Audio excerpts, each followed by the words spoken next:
Got to get up on LinkedIn. Hey guys, Yep. it's Alex. We're doing some bonus content for episode 205.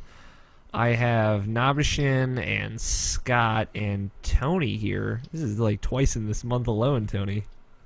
Yeah, it's crazy. And Greg is here, but he's eating. He'll be joining us again in a moment. In a mo. So, how's Thanksgiving treating you guys? I have a question. Happy Black Friday, also. What's up? Should Yes, I I be have recording this? No. No. No. Okay. I'll tell you when to record.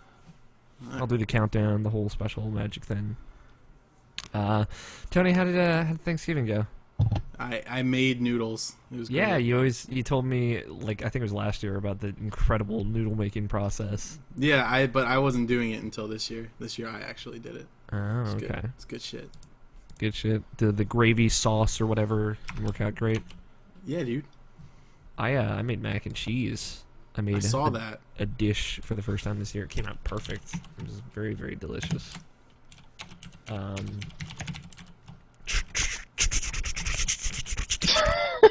That's my impersonation of Tony's keyboard. Yeah. What about you, Scott? How'd Thanksgiving go? All right. Okay. Except for this year, we had 3 different mystery items. Oh, shit. Okay, Twist. so the twist on the mashed potatoes this year was instead of using a ton of butter, it was like half the butter and then half yogurt. Okay. And it was not as good as regular mashed potatoes. But it still tasted pretty good when you put the gravy and everything else on it. Because I normally eat mine with the turkey too. Okay. Let's see, the other thing that was done up was the cornbread. Instead of using oil, they used pudding. And that tasted actually really, really good. Ooh, damn. I love cornbread already, and this is like mouthwatering right now. I'm glad I ate before this podcast.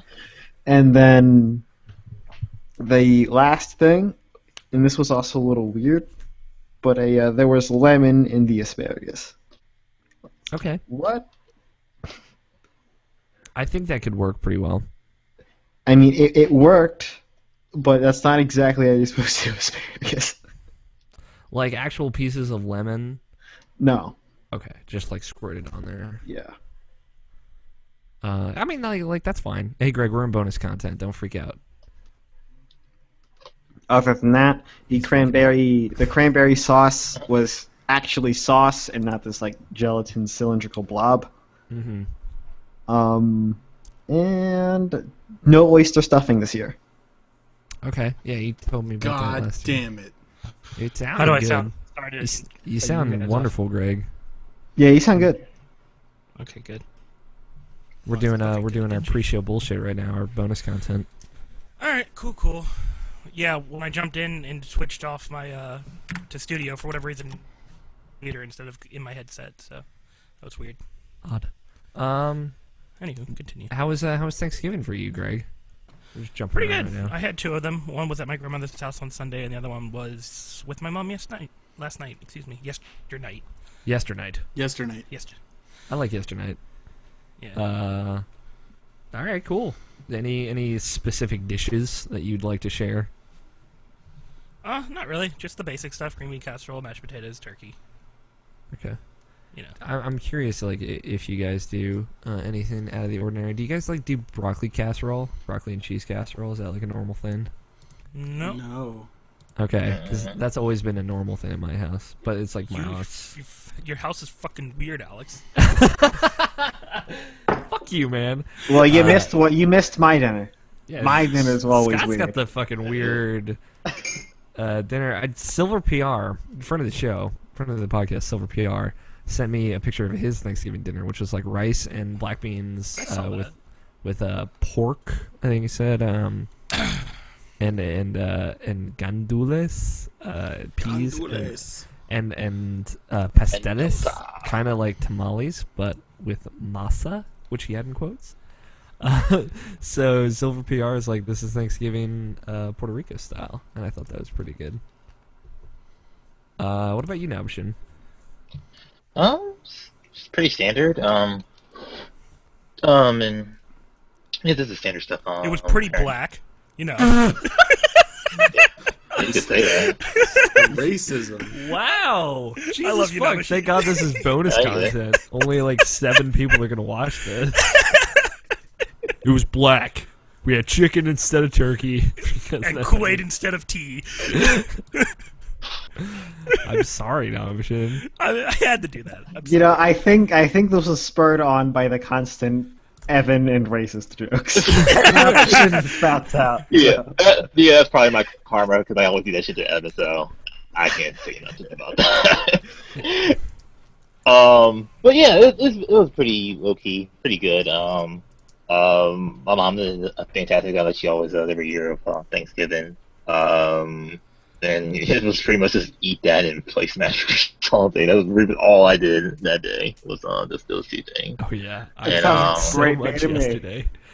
Yeah. But yeah, it was just pretty much that. And then my mom needed to do her Black Friday thing, so I was there to protect her, obviously. This year we switched it up a little bit because I finally got her to understand what an online system is. So she did like half her sale online. So we'd have to be everywhere that we had to be like in any other year. So you know, I always try to switch her over to be doing online stuff. It's just like just certain things. Like she just didn't understand, or she just didn't want. She didn't trust the internet as far as like for her credit card and stuff like that. So you know, it's hard to like to sway her as far as stuff like that. But like got to do something this year. And like when we went to Walmart to do her Black Friday shopping, we pretty much got everything we wanted, or everything she wanted. And of course, that's me being a good son. She gives me something I want, so I got Wolfenstein for free. So that's awesome. Good. Yeah, I remember what was the. Wait, what did you pick up this year? Was that Oh, it was Wolfenstein and the Lego Movie. Yeah, you got the Lego Movie for Steel. I'm guessing that was on Blu-ray too. Yeah, you could probably still wear it online, like $7. Yeah. Yeah, I'm curious what Black Friday success stories we obviously shared in our text thread, but what Black Friday success stories did you guys have? I have just a very, very funny story for Black Friday. Okay. All right, so my car's needed windshield wipers for a while now, and yesterday morning, I know you know where this is going already. There was ice on my windshield, and last night or the other night, it was raining or snowing or whatever, and so I had my windshield wipers on. And this morning, or the other morning, I got in my car, turned the key on, and it immediately just ripped the rubber right off the windshield wiper. And so I was like, fuck. Jesus Christ. Yeah. So now I was like, great. So now I have to go to work, and then I have to go to the Walmart and change out my wiper blades. Well, turns out that Walmart closes at 3 o'clock for Black Friday. How fucking fun is that? Just to open up again at 6 p.m. Yep. So I decided, I was like, all right, fine. It's not raining or snowing or anything like that, so I'll go over to my mom's for Thanksgiving.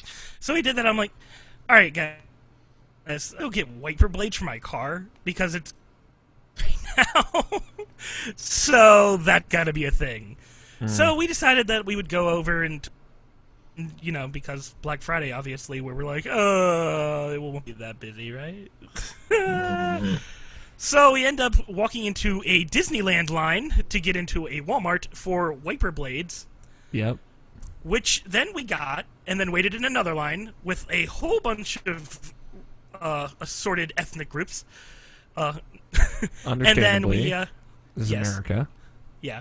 And then we bought wiper blades in the midst of a Black Friday crowd looking like complete idiots and not buying a $70 TV at Walmart.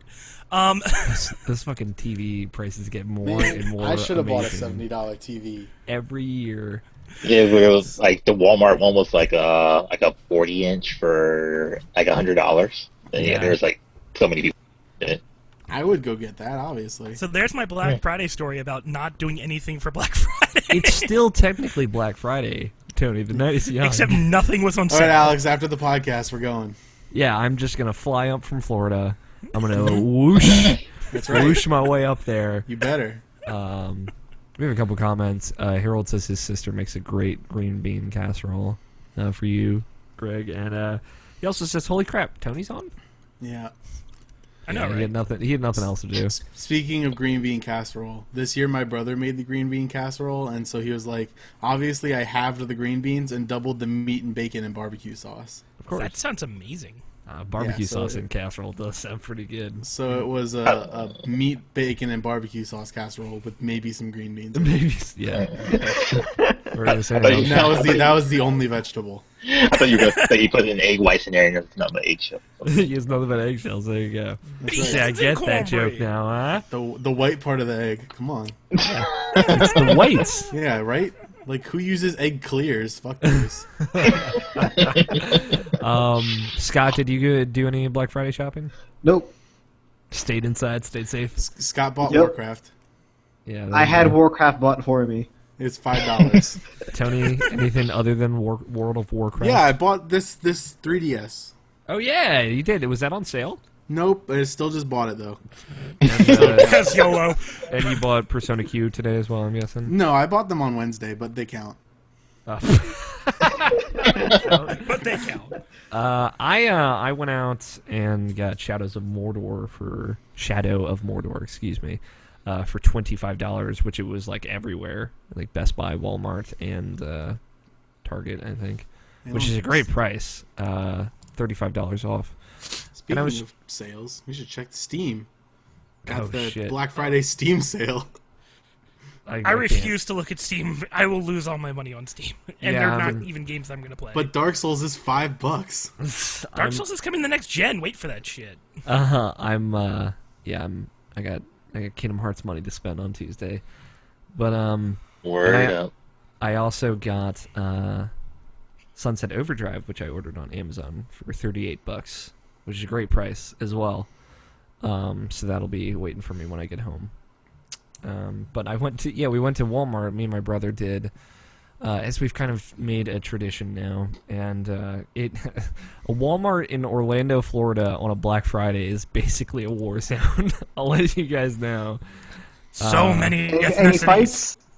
What? No, I fight? didn't. I saw people fighting though, like within like arm's reach of myself, which Oh, was that's what I mean. That's what I mean. I don't think that you're gonna get into a fight. I- You're going to drop whatever you're carrying that the other person wants and go the other way. no.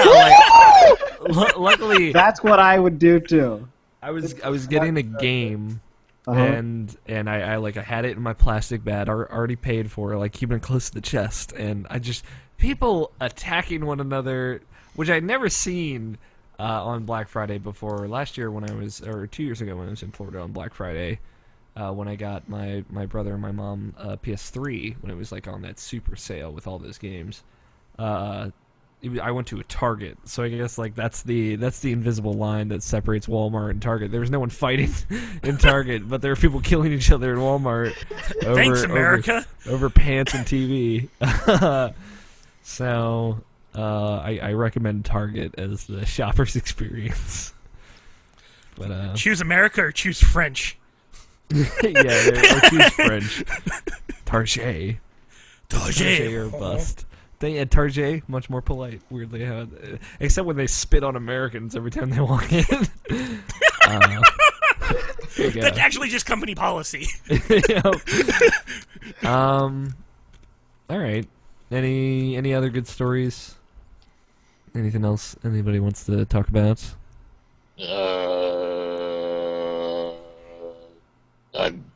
No. Maybe. I don't know. Okay.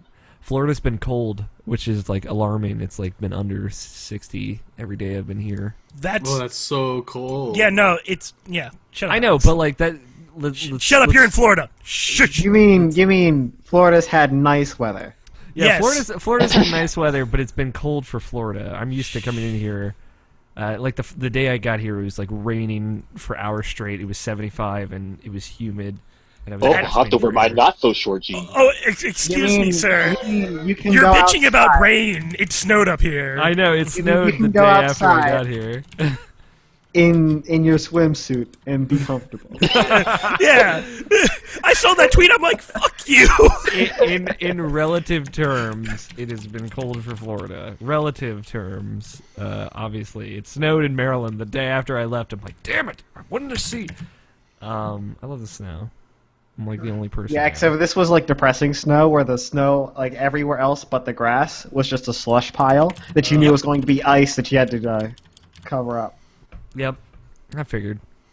All right, well then let's get this show started. I'll watch this- 2 more episodes. I feel like so. Still good. There you go. I watched Korra. 40 episodes of Fairy Tale. No regrets. No regrets. Greg, do you have Audacity open and ready? Yes, sir, I do. Did you do your sound check and everything? No, I did not. Same. We were doing bonus content, but now I'm talking to do a sound check. Ya bitch. Excuse me. I am a bitch, though. I'm a capital B bitch. All right, Just call let's me see how B that sounds. bitch. B-bitch. How long have you been in Florida, Alex? Since Tuesday morning. Oh, okay. Yeah, I called you on Wednesday after I picked all this stuff up, and I was like, hey, Alex, you want to unbox this shit with me? And then you didn't pick up. Oh, sorry. I didn't even see that. I haven't really had my phone on me. I'm all It's all set. good. It took me like 3 days of talking to Nintendo support to get my account off of my old broken 3DS onto this one, but that got resolved earlier today, so that's good. Good. All right. Let's get this shit started. Tony, you're ready. You're good to go. Yeah. Okay. On Always. 1, 5, 4, 3, 2, 1. So when do we start recording? Wait. Are we supposed to start to record?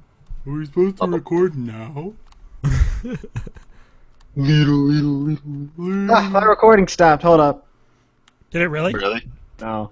God damn it. See, it wasn't me that said it this time, so I don't feel bad about it, but I was sitting there like my throat closed up, my heart So- stopped beating. I have a question. Okay, that's Allah do Dear declare. God. Now that I have a working 3DS, who's gonna let me borrow Fantasy Life? I have it digitally, so not me. Damn it! Actually, I do have the thing, but I am not done with it quite yet. All right, let's My buy phone it. is going Fuck it. off. I'm sorry, I'm Alex. nowhere near done with it. Is it's multiplayer? Yeah. Yeah. We could all party up and destroy shit. All right, I'll buy it. Scott and I played Yes, once. I'll buy it. We should play again. Yeah, played yeah, we more should. I played more this week, so I think I'm catching up to you. We'll talk Well, about see, it I'll in a be bit, at the though. beginning. So Okay. You can always just let Scott give you all this high level gear like he did to No! me. It wasn't that high. It was like the next level over. It wasn't. You wouldn't have been able to use it if it was too high. I know. I'm just teasing. We are talking. It might be a little loud in the recording at the very beginning, Alex. I had one knob that was turned further than I thought it was. If it's pre-show, then don't worry about it. Thanks for So catching it, though. I need to buy a Astro A50s. Not A40s? Nah, dude, A50s. They're so nice. There are 10 more. Huh? There are 10 more. Yes. A40s are wired, 10 more though. than They're A40s. more We're on a whole reliable. nother baller status, Tony. What? What?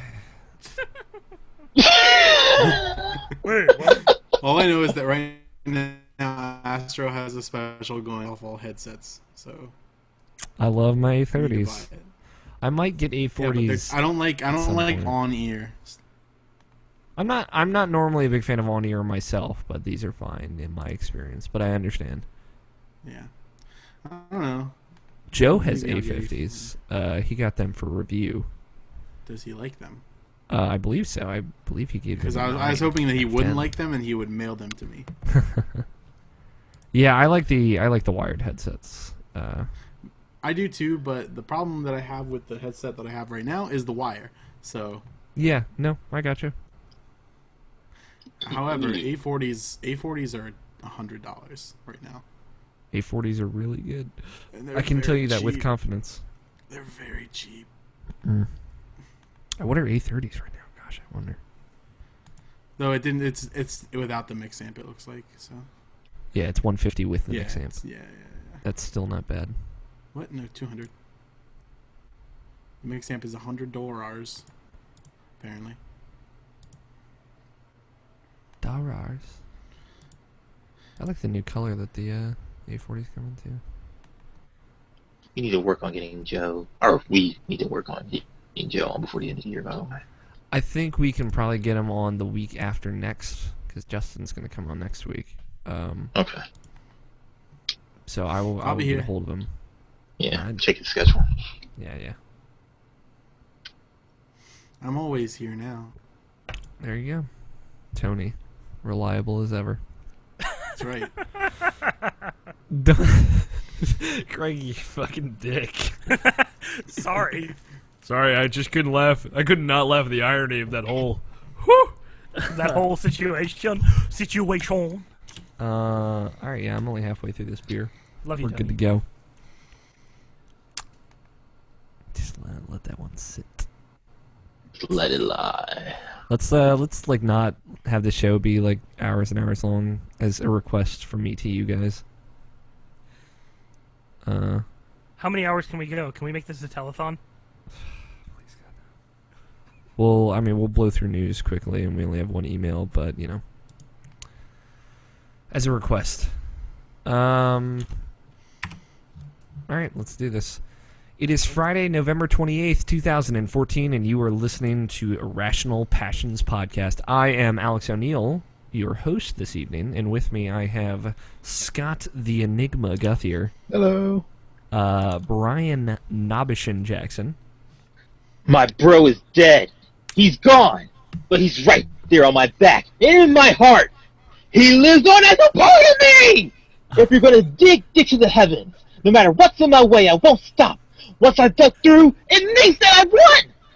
Just who the hell do you think I am? I'm Nabashin. I'm not my bro. I'm me! Nabashin the podcaster! Dear God, I love you so much right now. Like, Craig Blaney so and physically. Tony Horvath are here. No interest necessary after that. Sup. Nobishin did the work for you. How you guys doing? For anybody that didn't get that, that was Gurren There you go. How's everybody doing? How's everybody feeling? Have we all recovered from our food comas? No. Yes. I ate a lot yesterday. Yesterday I was had Thanksgiving. Thanksgiving dinner at noon yesterday. What? So you have more time to eat later. I had Thanksgiving at 5. That's weird. Although I've already eaten 2 leftover turkey sandwiches today. They were delicious. Yes. I'm probably going to make like 6 more and then go die tonight after this podcast. Oh. And by that I mean die peacefully in a food coma.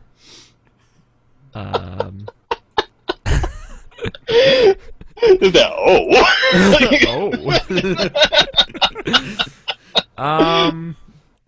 You know, we're gonna skip the bullshit this week. We're not gonna do pleasantries or talk about our feelings or anything. All right, well, fuck you too.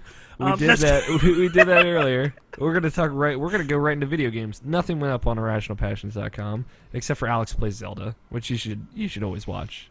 No, never watched that. There are 3 episodes left, and I'm about to finish Wind Waker and start Link to the Past, which will start next week. So, youtube.com/IrrationalPassions. Watch me play Zelda. Scott, what video games have you been playing?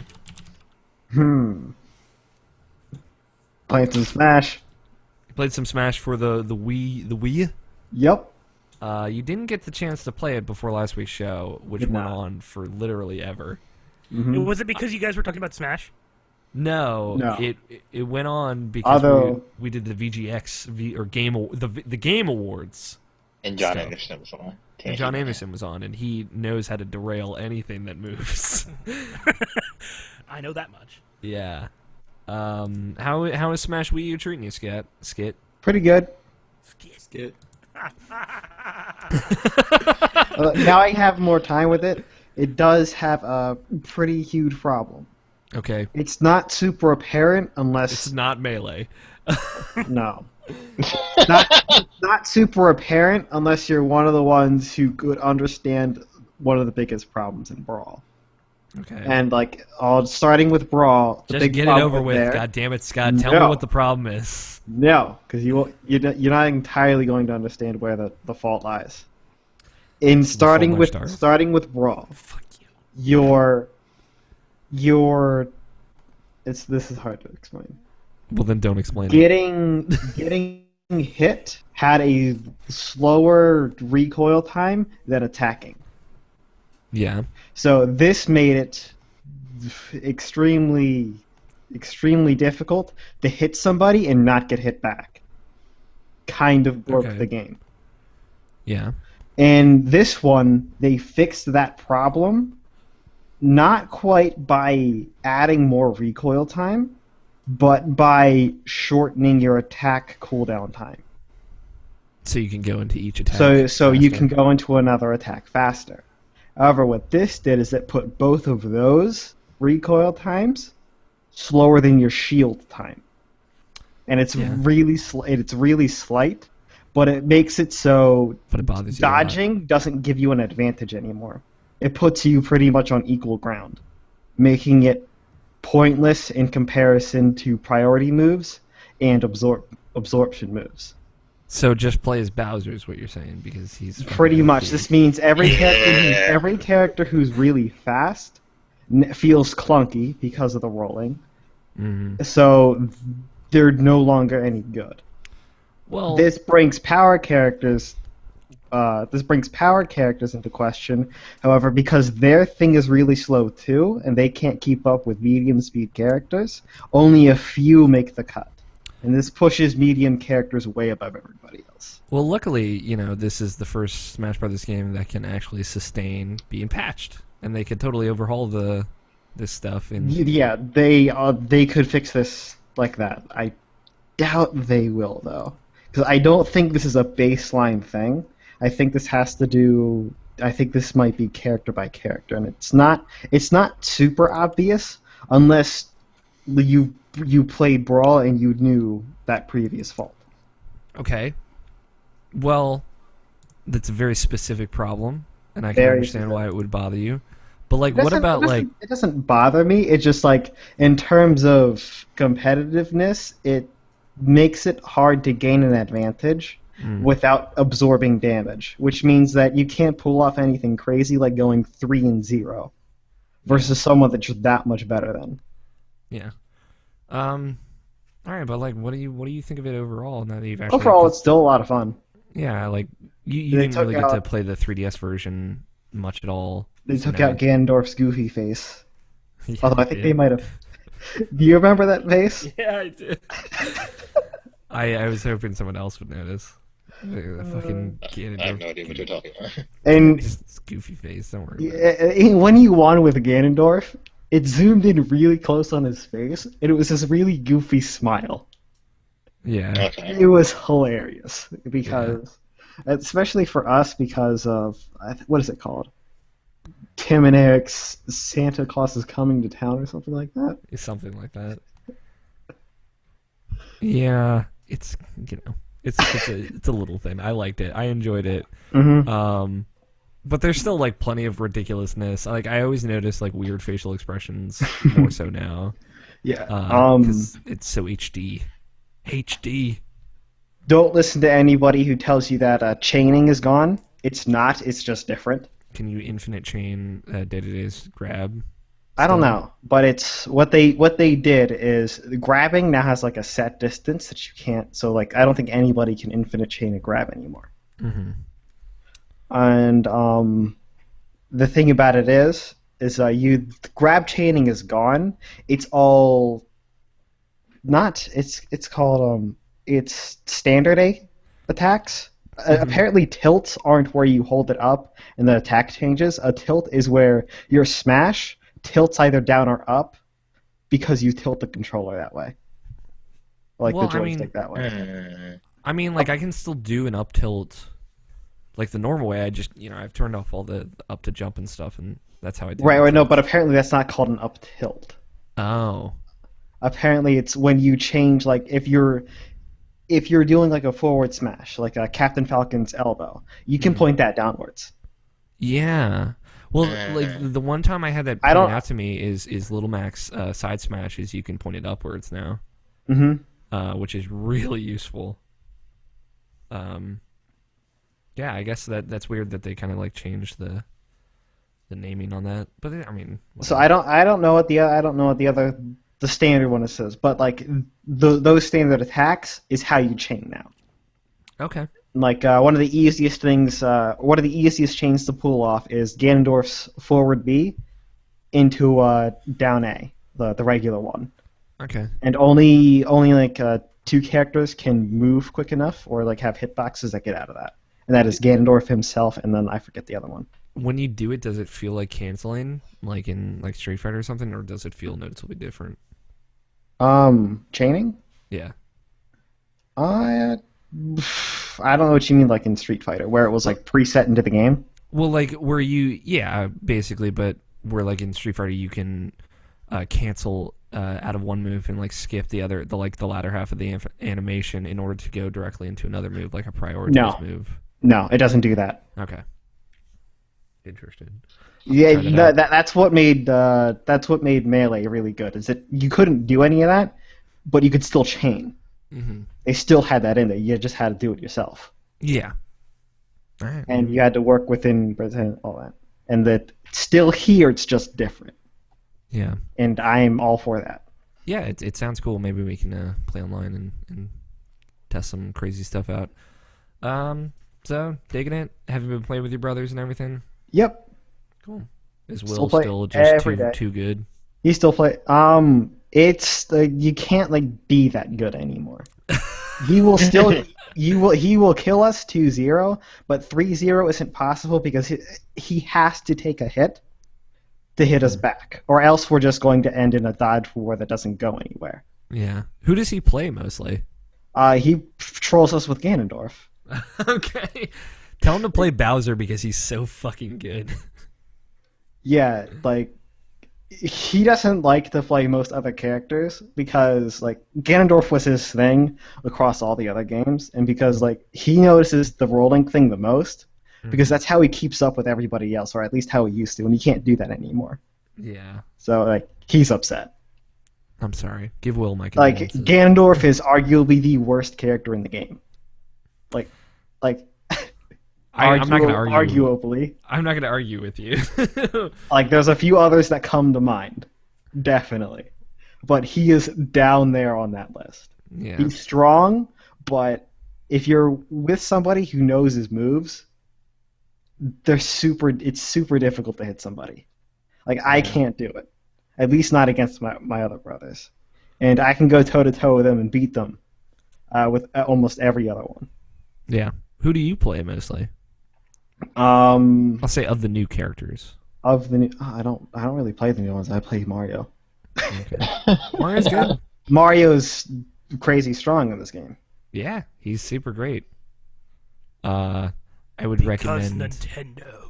Yeah. Well, sort of. they- He was a medium character, and those characters were lifted. Yeah. I mean, I would recommend Little Mac and Villager is super fun to fuck with people. Mm-hmm. Do you know who's also like dumb? Charizard. Charizard is super dumb. His forward B, I have yet to see anything that cancels it, and it always hits. It's so overpowered too. Good God. Yep. If you get someone- It is. I'm pretty sure it's the highest priority move in the game, and it hits like a truck. Yeah, it does. But it does damage to Charizard. The only thing you can do is block it, or get out of the way. There's no dodging it. Yeah, it's fucking so good. Yeah, just play as Bowser. Fuck it. That's what I've pretty much resigned to do because his drop kick side smash now is so good. And that's the other thing about some of these characters, which I don't really like, is if like for Bowser, you can't tell the difference between 3 of his different smashes. I forget which 3 they are, but they have the same charge up. Yeah, they look the same when they're charging. But like you can fake people out with that though. Use that to your advantage. Yeah, but that also puts a damper on dodging as well. It makes like if you shield, you're fine. If you Yeah. dodge, you're screwed. And like I mean, I think it's pretty you can't get obvious an that they're advantage out of that. prioritizing Dodge a shielding. wrench, you can dodge a ball. Yeah, if you can dodge a truck, you can dodge a ball. I think it's pretty obvious that they're prioritizing shielding. What with in the Bowser Jr. announcement CG thing, they had Mario use his shield in the CG, which is the first time they've ever done anything like that. So, it's canon now. It's the only thing. Yeah, and if they were doing that, I would agree with it. If the shield was just a little sturdier. Yeah. All right. Anything else to add about Smash? You like it? It sounds like. Yeah, I like it. Have you tried the crazy orders or the master orders yet? Not yet. I've been trying to beat the classic in White Hot Insane. Oh, okay. The So crazy, close. The crazy orders are really fun, I've found. I guess since I'll talk about it a little bit as well. I played some with my brother. We played a little 8-man Smash, teams, which was tons of fun. 8-man Smash is really fun. I would recommend it. And I played 12 crazy orders was as far as I could get before I had to bow out. And I did that with Bowser. Obviously, if you can't tell, he's the guy I'm the best with because he's so ridiculously overpowered. But real quick, Scott, what kind of controller are you using? The whatevers that they have. I Pro don't know what they're controller. called. I think they're called the Pro controllers. Okay, I was wondering if you had the GameCube thing. Nobody Not does yet. that, apparently. Not yet. Well, you have good luck finding it because it's $180 on Amazon right now. It's normally $20. Just put it out there, or $30, whatever. Except for it's all sold out. Yeah, it's super, super sold out because Nintendo and their Bullshit. artificial Bullshit. supply. Bullshit. Yeah. Yeah. Nintendo and their bullshit. Yeah, Crazy Orders is super fun. That's kind of my favorite mode right now. I haven't actually got to try Smash Door with anybody. It seems fine. I like the idea of the final battle, but we'll see. I'm having a New Year's party, so that'll be my chance to play the Wii U games. Oh shit! I got the Mario Kart 8 Are DLC. you? Yes. You didn't tell me about it. I'm sorry.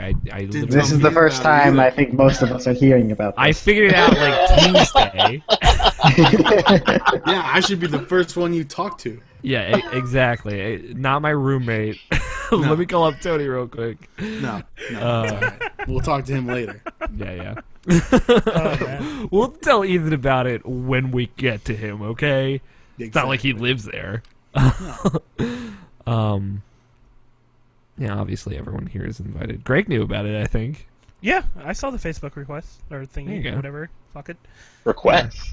There's Facebook Well- stuff out there. Facebook shit. Yeah.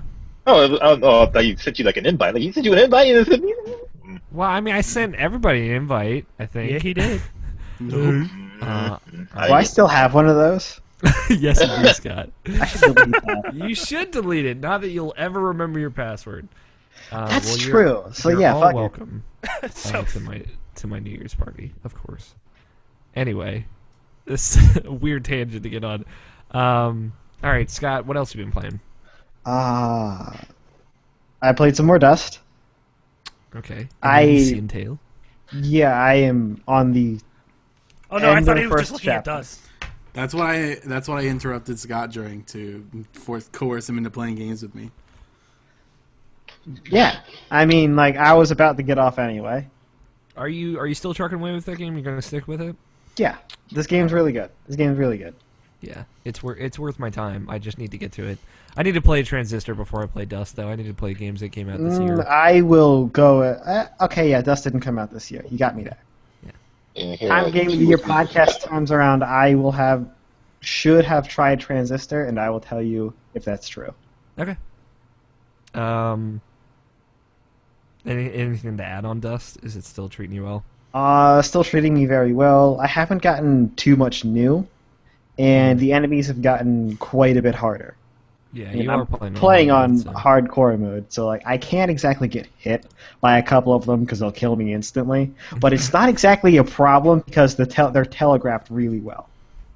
Good. Yeah, the animation that game, super, super great. hmm The only time where it's really hard to tell is where I have everything flying around the screen and I can't actually see the guy. Yeah. And those Other little than orbs other than and that, that just means I got to turn it down just a little bit so I can see him. Then I'm good. shit. You know what Dust has got plenty of? Fucking particle effects. Yep. God damn. I am all about that still. All right. What's next? Tony wrote down. some I'm things drawing a for you. blank. Yeah, I did. I mean, Starfest for him. I played Dota too. I mean, I'm pretty sure you don't really care. Nope. I mean, like, the most I can tell you is that I am playing Storm Spirit because I've been told to play Storm Spirit. There's a character named He's Wisp. really good. That's about all I know about Dota 2. His actual name is Io. Ah, fuck that shit. Yep. IO sounds way less cool than Well, Wisp. see, when you select him in the game, you select him by selecting Io. You don't look for Wisp. That's why I don't play Dota 2, because I sat there for 45 minutes looking for Wisp, and then I gave up. Did you? No, it never Somehow I happened. doubt this. Did you spend any amount of time looking for Wisp? No, I didn't. Okay. Yeah, when I played Dota 2, it was before I knew Wisp was a character, or excuse me, IO. Yep. You played World of Warcraft with Anthony Horvath. Yes, I did. We did do that. It Is is it all right. The It newer is- one? Or? Like Everything but Warlords of Draenor. everything but the expansion. Oh. So it's We're the base playing- game and the first 4 expansions for $5.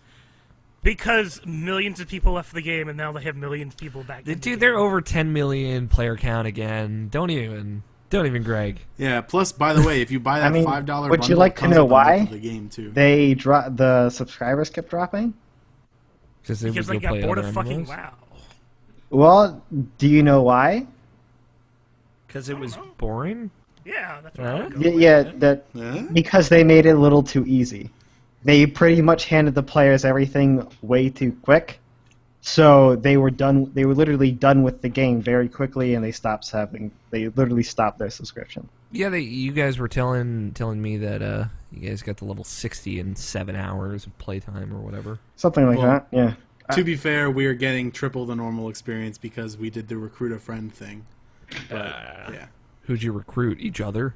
I recruited Scott, and so while we're within 100 yards of each other, we get like 250% experience from quests and monsters. That's awesome. That's So- actually really cool. Yeah. So, like, we're leveling so fast that we don't know what to do with all of our skills because we barely have time to read them because we insta queue for Because the you gotta dungeons. kill gremlins and wolves and orcs. Well, I man. have to heal Tony, and I don't exactly know what all my healing spells are.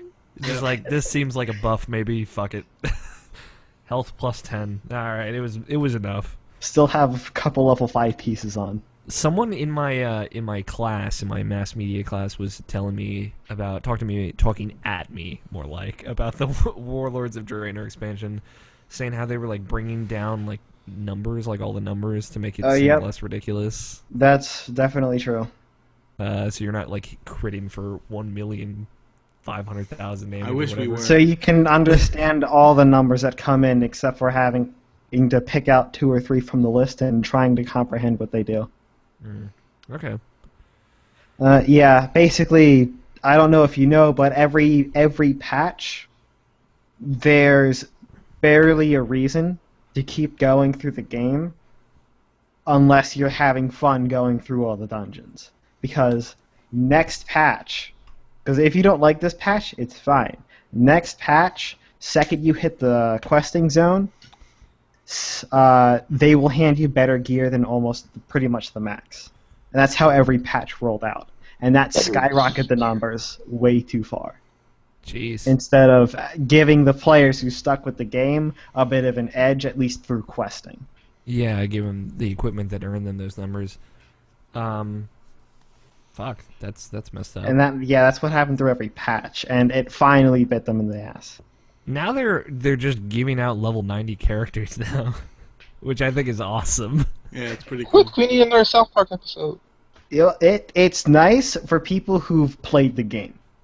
If you haven't been playing the game or you've playing a new class, And you have no idea how any of this works. you need the level. Yeah. Yeah, you need to get all that information gradually. I can't imagine jumping into a level 90 character and just dropping 90 levels worth of skills. Because they increase the difficulty of the game. Yeah. Not too vanilla, but at least more difficult than what it was. Just to like strawberry. Because like where it was before, Chocolate. I was on Tylenol, sick, half passed out, and I was doing fine. I was in the end game raid, Wrath of the Lich King, totally fine. and like I had a hard time clicking on the "Yes, I'm here, I'm ready" button that kept popping up. But you could kill orcs like nobody's fucking business. I was healing, but yeah. You could heal bros like nobody's business. What do you think, Tony, of the World of Warcraft? It's like kind of boring, but still fun. We enjoy playing with each other, although like as far as MMOs go, I'd rather be playing They're WildStar. just docking. Oh, God damn it, Greg. Yeah, I know you guys have a big fondness for WildStar. I mean, Tony, the last time you played was after Cataclysm came out, correct? Almost 2 years ago, yeah. And what do you think of the Pandaria content, or have you not gotten? I haven't seen any of it yet, so Okay. I don't know. All right, We're you guys gonna close keep though.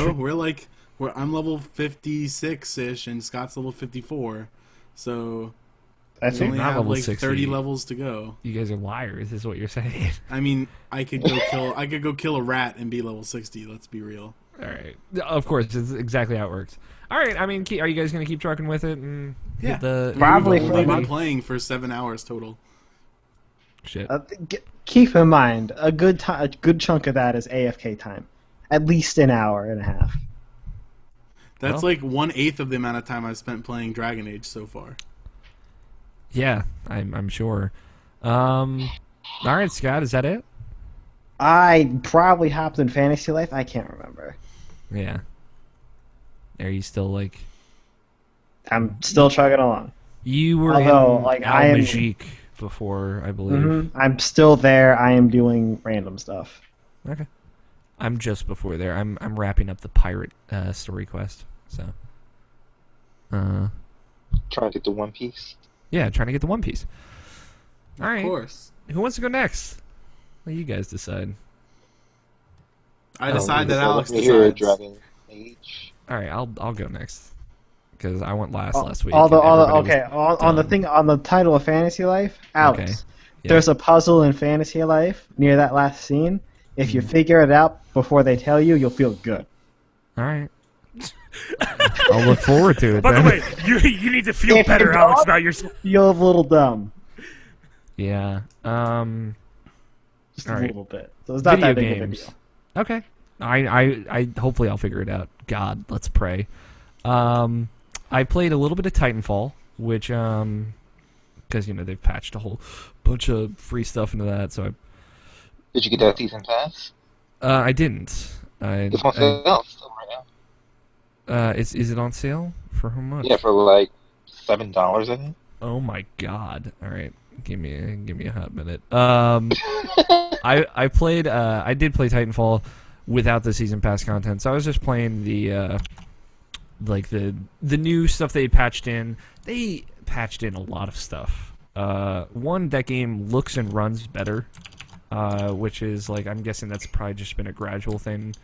But compared to the last time I played it, the frame rate is much more solid now, which I know a lot of people had their ups and downs with it way back when in March when it launched.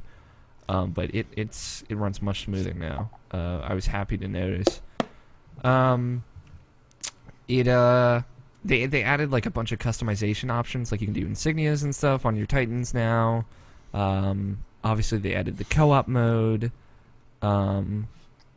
which I only played like one round of, which it's fun. It's play with a couple people and have a good time. Yeah, it's just like I was surprised to see how like that game feels even more full of an experience than back when it came out. And John Anderson, who we had on last week. Obviously, people haven't heard that show yet because it probably came out the same day as this episode. It is $6.24. Yeah. So I'm downloading that. But yeah, it's. John Anderson gave me a 2-day Xbox Live Gold Pass to see if I could download Sunset Overdrive while it was free. On like over the weekend on Saturday, I think it was, and I just played Titanfall because I couldn't download it on a trial. But it's good. Like that game holds up really well. I'm glad I went back to it before the end of the year to remind myself, like, hey, this game is still like really super fun. Mhm. Mark is getting his copy, I think, today, so you might be able to play with him. Yeah, I'd love to play. I'm sad that I didn't. I got like surprising. I got to like level 30 something, which is further than I got in the last Call of Duty game. But that was right around like April was when I stopped playing when some stuff was coming out. So, yeah, Titanfall holds up. I'm just happy to see that it does hold up. I played some Fantasy Life on the flight over. I did the Hunter stuff, which is the Hunter plays differently, like the class Hunter in Fantasy Life. Hunter plays differently than I thought. It's pretty fun. And then I just kind of kept trekking on with the story, which it continues to be absolutely adorable and well written and super enjoyable just overall. I really like Fantasy Life. That's like definitely one of my favorite games that's come out this year. I want to finish it. I want to get that DLC, and I want to go exploring that. I got the Mario Kart 8 DLC, Yay! which I haven't actually got to play with my brother yet. But he said he has some friends who wanted to see it. So we'll play through that. But it's fucking super stellar. It's fantastic. Mm-hmm. All 8 of those courses are great, and I was super happy to see the Yoshi's Raceway from Double Dash in there, because that was one of my favorite stages. Super tough, but it's a good track. Yeah, those corners are fucking weird. Like you do that Yeah. shortcut through the waterfall, and you instantly have to turn Mhm. like as soon as you do that. So. Yeah, it's a fucking rough course, but it's good once you get it down. It's really Mhm. fun. But yeah, the dragon one, like where you're going through the dragon, like a kind of like a Chinese style dragon, is super awesome. It's gorgeous and it's super fun. And obviously, Mute City is incredible.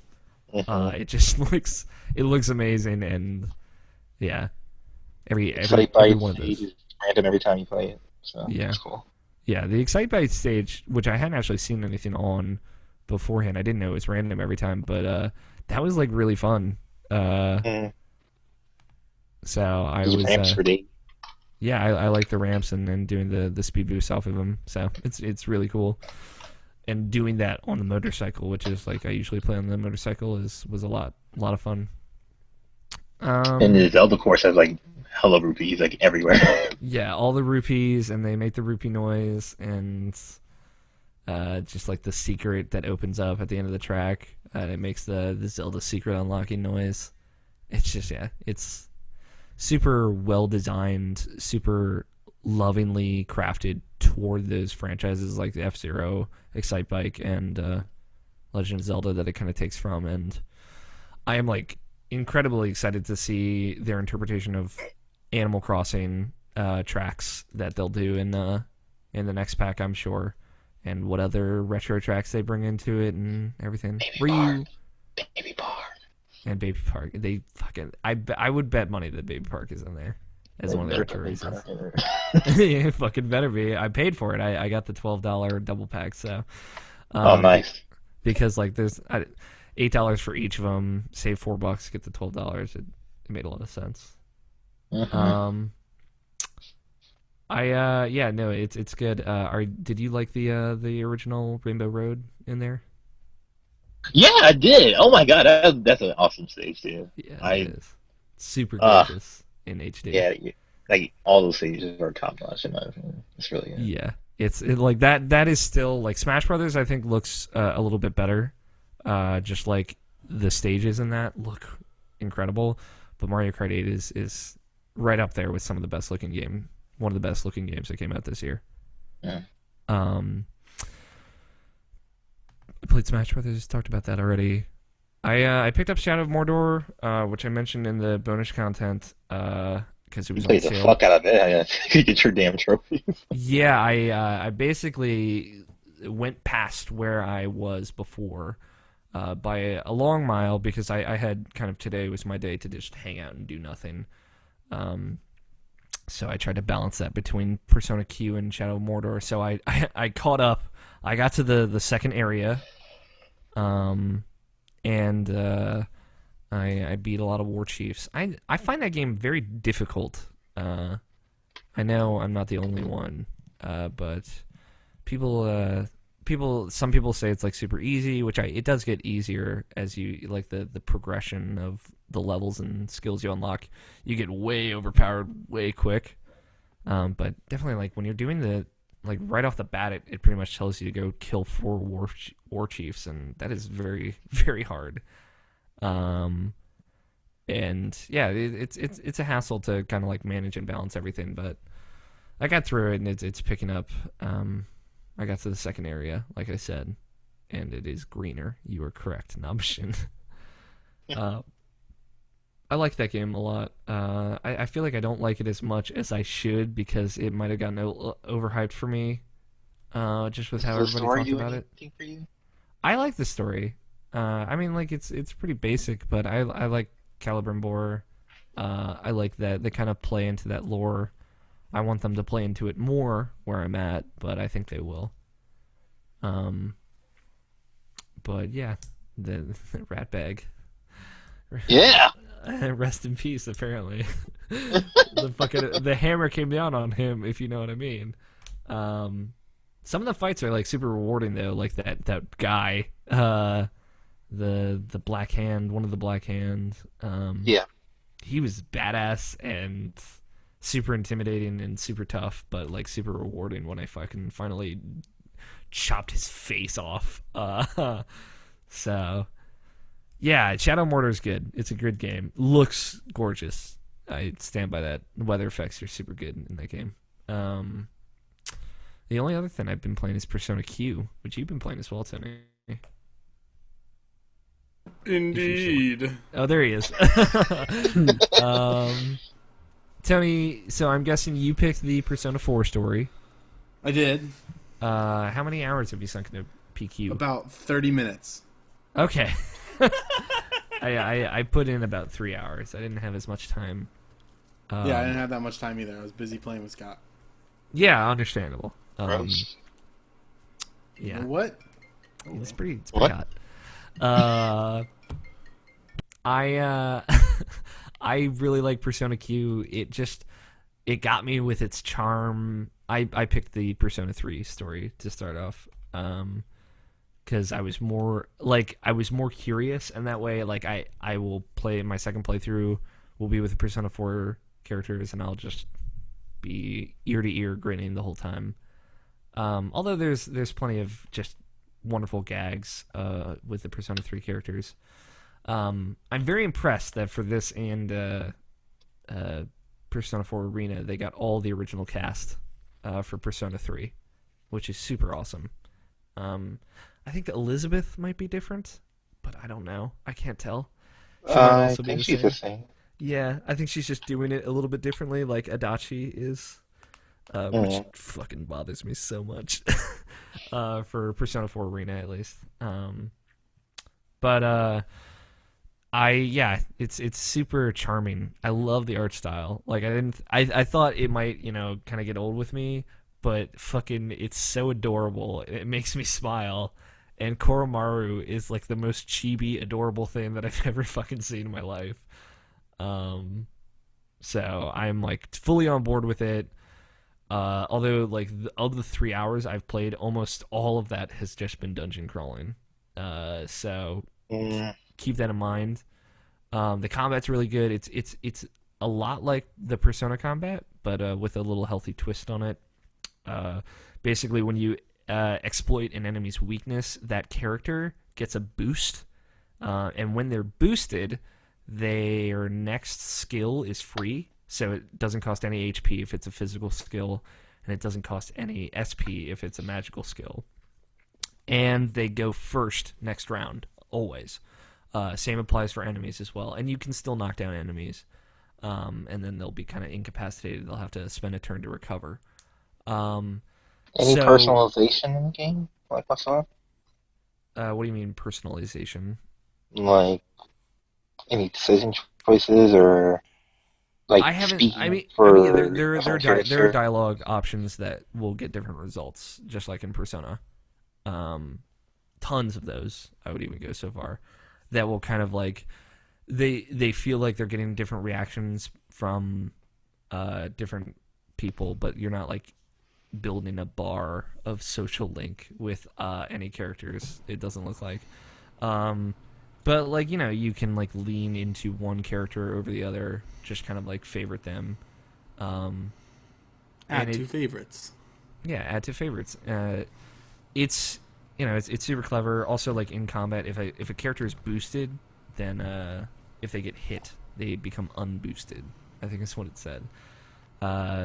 So it becomes like a different kind of game, and you have 5 characters per party. There's a front row and a back row, and people with like ranged weapons don't take a damage penalty if they're in the back row, but if they have like melee weapons, they do. But then again, they take less damage if they're in the back row, so that's kind of the way that balances out. It's really good combat. There is no, the way everything works is like your main character has his persona. He doesn't change personas now, so you don't have to worry about getting rid of Izanagi now. Naoshin. Yeah, but like true players already only had one persona. Yeah, there you go. But everybody, not just the main character, can have sub-personas, which act like changing personas. They just stack onto your persona already, and you can't change them mid-battle, so that's kind of like that's how that works. Izanagi just gets like a bigger sword.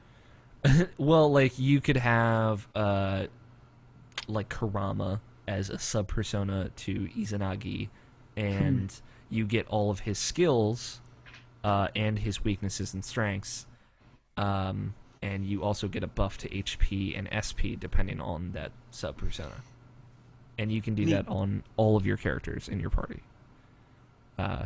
Instead of just the protagonist. So, I mean, it works, and you can fuse those and create new ones from there. So it is a cool change and twist on the Persona combat. There's new Personas as well, which I'm sure will be in Persona 5.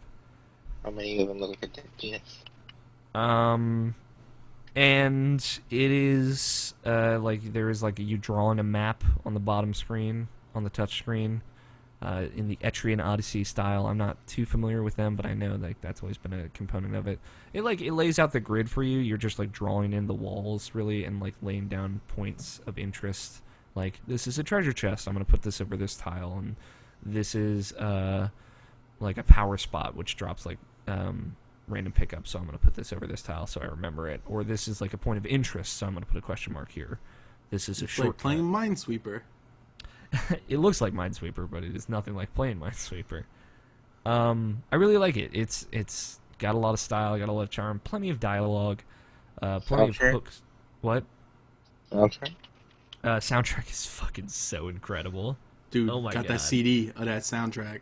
It only has 4 songs on it, which is fucking good stupid. enough. The music is amazing, like on all fronts, not just the battle music. Everything is so good. I would say it's like somewhere between Persona 3 and 4. It is not like in the Persona 3 style on the campaign. Some of it is, but it is somewhere in the middle for me right now.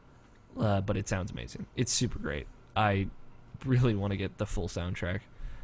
Yeah, I just been having a ton of fun with it, with the few hours I've played of it. But it feels like it's going to be very, very heavy on the dungeon crawl experience of it and the combat and everything. So, be warned, Naoshin. Alex is getting his fill of the Chibi Rise. No Rise, actually. I'm playing with the Persona 3 party. I know. Still going to get it, though. Yeah, I'm waiting for it. It is interesting. Like, Shinji is in this. I think his name abbreviates to Shinji, who is like a character who's in your party in Persona 3 for 3 weeks of the game. 3 weeks or 4 weeks, like 1 month maybe. Which is weird. Like, does he leave, or is he like one of the later people? I mean, he is like the last member to join your party. I mean, I can spoil Persona 3 just like halfway the climax, the turning point of Persona 3 right now, if you guys don't care. Well, Tony would care, but like he's not in the party for the entirety of Persona 3. So it's odd to see him in this, like why they included him. Because Persona 3 already has more characters than Persona 4, more party member characters. So, and then you have Rei and Zen are the Persona Q characters, which Do you they at can't least use. have more time to social link them? Well, no social links. But like you get to know him better, which is interesting. Again, time travel is definitely involved in this. To what extent, I don't know yet. Because Persona 3 reason takes... why the protagonist is in there? Yeah. That would explain why the protagonist is there as well. Yeah, I mean, did they give a reason? Well, I mean, it. I know the time period that these characters from Persona 3 are like kind of coming into the Persona 4 world, and it's like in the middle of Persona 3. It's not at the end. Just like the Persona 4 characters are coming into this event during the Culture Festival, which is about, halfway or 3/4 of the way into Persona 4. So that's what's happening. So that's why both protagonists are there, and Shinji's there. So, but like Persona 3 takes place in 2009, Persona 4 takes place in 2011.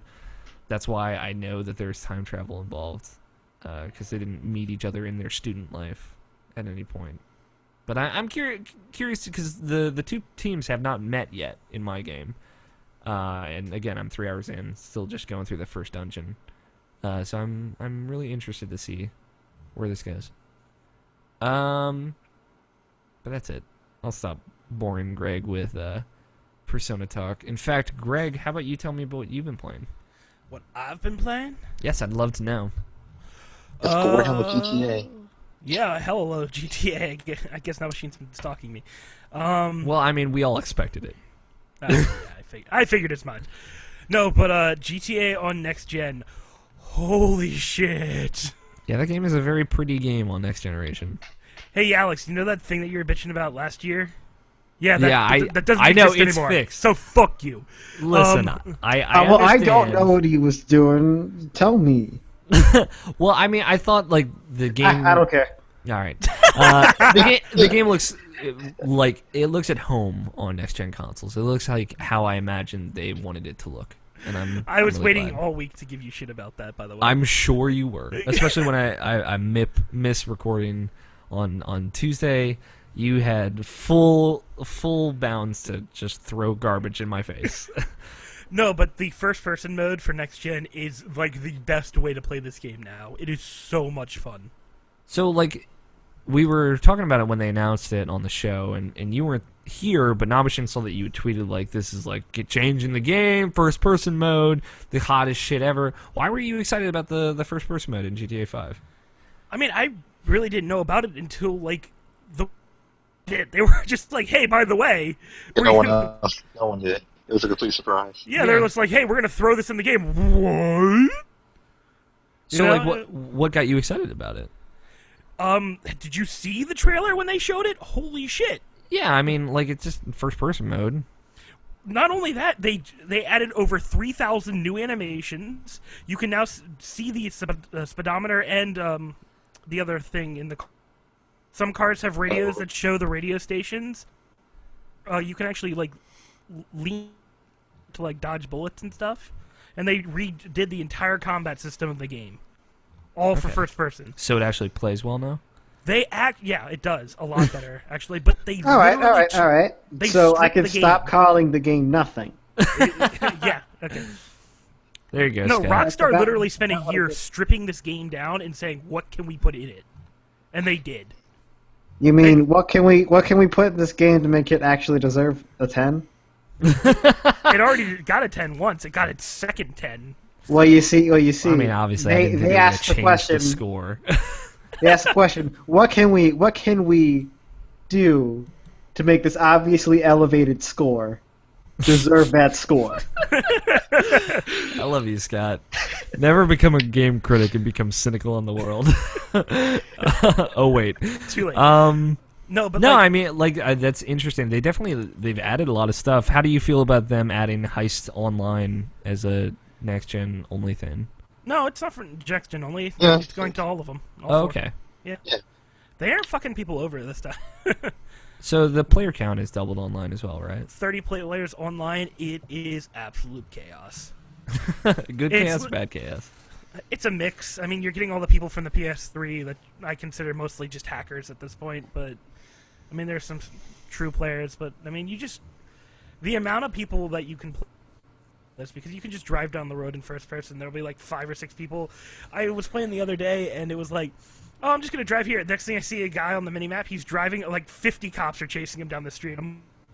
Happened. That's it was awesome. amazing. Yeah, it's like just a little amazing things, and oh my god, beautiful in first person and third person. Like the character models are upgraded, just everything good. This game deserves to be on next gen. Like how much first person intercourse have you performed? I did it once. Just once. Everybody gets one. It was not that entertaining. Yeah, no, I've seen it. There are videos online. I needed some fat material in Florida. But I highly recommend picking this game up just for the sole fact that the story mode, again, I'm playing the story mode just because it looks so fucking beautiful. So, like, if you liked Grand Theft Auto 5, you should play Grand Theft Auto 5 on next gen. Yeah, definitely. And I thought I wouldn't play the story mode again, but like that first person mode actually really changes up how you play the game. Like it feels like you are more or less the 3 characters.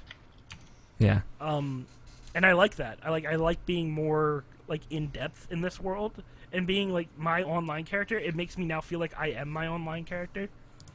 So that's like a really cool thing, like this really immersive thing that I was not expecting from GTA, for being a third-person game for most of its generation, other than the PC start.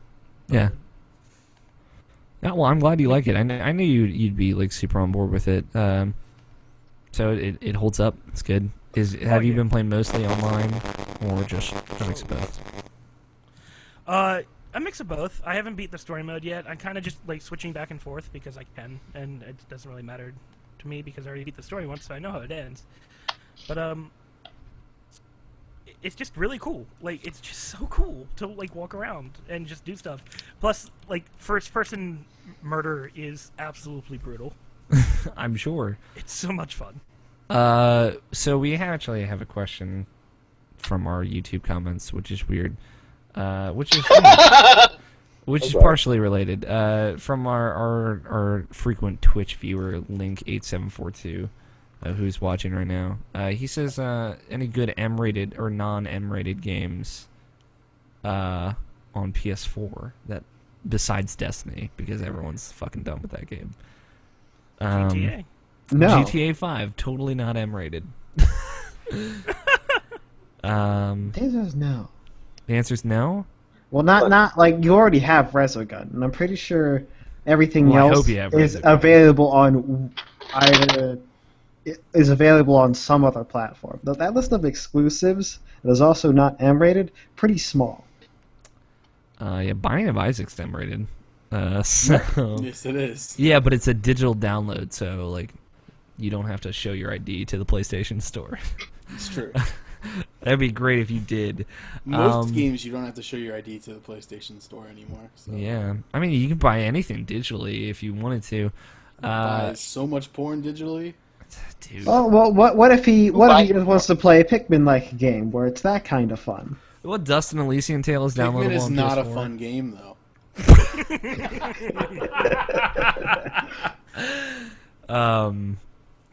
I don't know. That's Nobishin. I feel like you would be our go-to on this. So the question is, what's the best non-M-rated game? For PS4, yeah. Oh, I thought you said M-rated or not M-rated. Non-M-rated. That's what I got confused. Sorry. That's fine. I'm not a fan of it anymore, but Infamous Second Son, that's rated teen, so that's pretty good. Oh, I thought that was M. No, that's teen. Okay. They can say shit in teen-rated games now. What? Yeah, it's weird. It's like progressiveness. What? Yeah. Fuck. It's like an episode of South Park. Progressiveness. Black character in Star Wars. Goddamn progressive liberals. There's a YouTube comment that says that. There's a YouTube comment that fucking says that. But that character was Can like. we go off on this Star Wars tangent though, please? Because that came No, out today, no. and it's literally the best thing I've ever seen. in a It video is ever. totally just okay. I Ever. want that fucking Claymore lightsaber like right now. I want it. They did. Yeah, because that's practical. Yeah, right? It's not That practical. is what every fucking person is saying right now. But I want that Claymore lightsaber. Like, it looks cool, but it's silly. and fuck um, them. Because with the lightsaber, you don't need any kind of weight for extra power. Yeah, no, you just The need lighter to the fucking... better. It'll cut through anything. Except Come for the on. lightsaber. Like, and no amount of weight is going to do anything about it. Alright, well, we ended up going on that Star Wars tangent. Yay. Non-M-rated games for PS4. This is like an actually good question. So Spelunky? that's why I figured I'd bring it up. God Like, damn it. there will be Little Big Planet 3, and I'm sure that's going to be good. That's out already. It's Yeah, that's already out. Already Alright. is good. Oh, yeah, okay. There's that Plants vs Zombie Garden Warfare game. Yeah, that's a fun game. Is It that also has the basic? extreme co-op on PS4, so if you have like someone to play with, you can do that. So good stuff Dude, like that. pick up War Thunder. That game is amazing. Yeah, War Yep, Thunder. it's free. That's It's totally to play. free. Yep. I mean, other than Um, all the little microtransactions that you could possibly do, but the game is still basically fun. It's not. Towerfall Ascension is great. It's a digital download too. That's a lot of fun, especially if you got a co-op buddy with it. Octodad. Octodad is totally love kid that friendly. game. Yeah, it's fucking hilarious and super fun. Transistor, I believe, is teen, and that's again another digital download. Yeah. So yeah, there's a ton of Sniper- great wait, options. it's Sniper Elite Sim. That's right. Yeah. Yeah, Yeah, dude, shoot there's- testicles. you blow up testicles in that game. Like, what the fuck do you want? Hey, look, Nazis saving America, patriotism, yeah. Yeah, if you Great want, team. I'll say if you want a non-M-rated console, go with whatever Nintendo console because all their first-party titles are not rated M. So, That's true. Bayonetta 2. except for Bayonetta 2, which is technically first-party. And Watch Dogs. That's not first-party. It's not, but it's still. I said all their first-party titles. I just wanted to say it. Get out! Hey, what? No! Damn it! Yeah, don't actually get that game. Yeah, don't buy don't. Watch Dogs. That game is like mediocre at best. How's that treating you, Nabashin? Just real Almost quick. bought that game. I haven't touched it since the last time I talked about it. I'm This was sure. the first week I talked about it. Yeah. I was so excited for that game. I was Everybody was. excited for that game. I feel so disappointed in myself. Yeah, I think those are some good picks. I'll let you know if he has a response. Continue, Greg. Other than GTA 5, unless you have anything you want to add to it, it's great, plays great, blah blah blah. First person torture scene. First person torture scene. Oh, already did that. Was amazing. Anyways, God damn it. what? Nothing. I'm not a pussy like the rest of the fucking. All right. Whoa, now. Whoa. Hey, look. Cross just the telling line. you how it is. You cross the line. Oh. Come back over. Come back over. Fine. You cross the streams, you kill Gozar. Let's move on. Yeah. Gozar. No, but next gen GTA looks beautiful, plays beautifully. Get that game; it's totally worth it. I played the new League of Legends because they redid all of Summoner's Rift, and it looks amazeballs. Yeah, they redid the map, right? Yep. Cool. They redid like all the character art as well for the rest of the champions that they haven't gotten to yet. And the new Summoner's Rift, especially the jungle, looks beautiful. And there's like new animations for both Baron and the Dragon, and just overall the game is now just really good. It was still good before, but it just looks better now. Looks even better. Good. Yeah. I mean, that's really all I have to say. There's champions that are coming out, but I don't really care about some of the new ones that they're making right now because they're kind of bad. Well then, Jesus fuck. No, I'm No, yeah. I mean, that's all personal opinion. I just don't. they're not for you. Yeah, Let's say. exactly. Other than that, I have a Vita now, guys. Yeah, you were gifted a Vita. I was. It was dropped upon you, saying like, "Here, take this." Is it the Literally. new version or the old version? I have It's the new probably one. an older version. I That's can the new show one. you it. Wait. It's Oh amazing. yeah, it's white, so it might not be. Oh, it's probably the older version, yeah. Well, it might be Assassin's Creed one, though, so it might be the older version. Yeah, that's what I'm saying. It's like, I can show it to you. I've been playing it this whole time. No, I haven't. I actually haven't. He's been looking up the things. that I've been one's telling for him. that one's for the video people at home. If you would like to watch Irrational Passions podcast, you can do so youtube.com/Irrational Passions. So you wanted some recommendations on video games to play on your PlayStation Vita? Right now, I picked up Hatsune Miiku's Project Diva F again for the Vita version, and then I also picked up Hyperdimensia Neptunia, the Idle game. So, Well, 2 rhythm games that I own right now. Jesus. Gesundheit. Thank you. I would recommend. Obviously, the game that we won't say because of obvious reasons. But I would say Yes. Mirror Monster Rebirth is a good one. Yeah. Okay. I would also say I think Tony wrote these down. Danganronpa. Yeah, I saw that. Danganronpa's good. You would like it, Greg. It's a visual novel, so it's very slow paced. Mm-hmm. Tales of Hearts, obviously, Justin says that might be his new favorite Tales game. It's Like, a lot of you people are say talking that. about Senra Kagura, and I know the anime, so I might want to play that one as well. Of a lot of those 3, I'm pretty sure Akiba's Trip is the one Greg would like the most. yeah, I think Greg mentioned it before the. that Kagura game though, like I heard good things about that. Great, I think you like that. Senra Kagura? Mhm. Yeah, a lot of people are talking about it on Twitter. I'm like, yeah, I could play that game. Obviously, Project Diva F, which I think you already got. Second, yeah. I need to get second now. But I also want to pick up, like, Hyperdimensia. Rebirth 2 comes out early next One year. If you're two. looking for like small budget anime random stuff that they did, like this is Monster the best Monpiece. console. Monster Yeah. Mon Piece. Stuff yeah. like Monster Mon Piece and stuff. I like the games that you've talked about, like, I'm thinking about getting as well, but, like, any, like, good JRPG that I should pick up, you think? There's the Final Fantasy X. Except for anything Final that's Fantasy under... games, yeah. Final Fantasy X, I guess, for you. well, no, Final Fantasy X could be, alright. There's JRPGs, that. Just Tales, right? Like, Tales of Hearts R is good. I see that. The what is it called? The one with the star babbies. Oh, Conception 2? Yeah, yeah, How the yeah, fuck yeah. did you know that? Conception is totally up your ally. It's up your ally. It's up your alley, Greg, because it has weird, like, kind of sexual tension scenes, and you make star babies with a bunch of girls, and it has a social link system, but it's only with cute anime girls. And there's plenty of tsundere in that game. So, Okay. I would highly recommend that for you. Also, it cannot be understated, whatever 30 frames per second my highest PS4 game you recommendation have. for Vita is Danganronpa. So Danganronpa. Whatever 30 frames per second PS4 game you have, curl up in your bed and remote play that shit because it looks great and plays great. I tried doing some of the remote play. I played on remote play. That was hard. Yeah, do you have trouble setting it up? No, not at all. It ran pretty well, actually. I was surprised. It was just really cool to see, like, GTA on a Vita. Yeah, it's cool. I did a little bit with Dragon Age, and it looks good. Yeah, I think that's plenty of recommendations. All right, I'll look around the PlayStation Store and see what I should pick up. If you at home have Vita recommendations, obviously tweet them at Greg at Gregory Blaney. What else you been playing?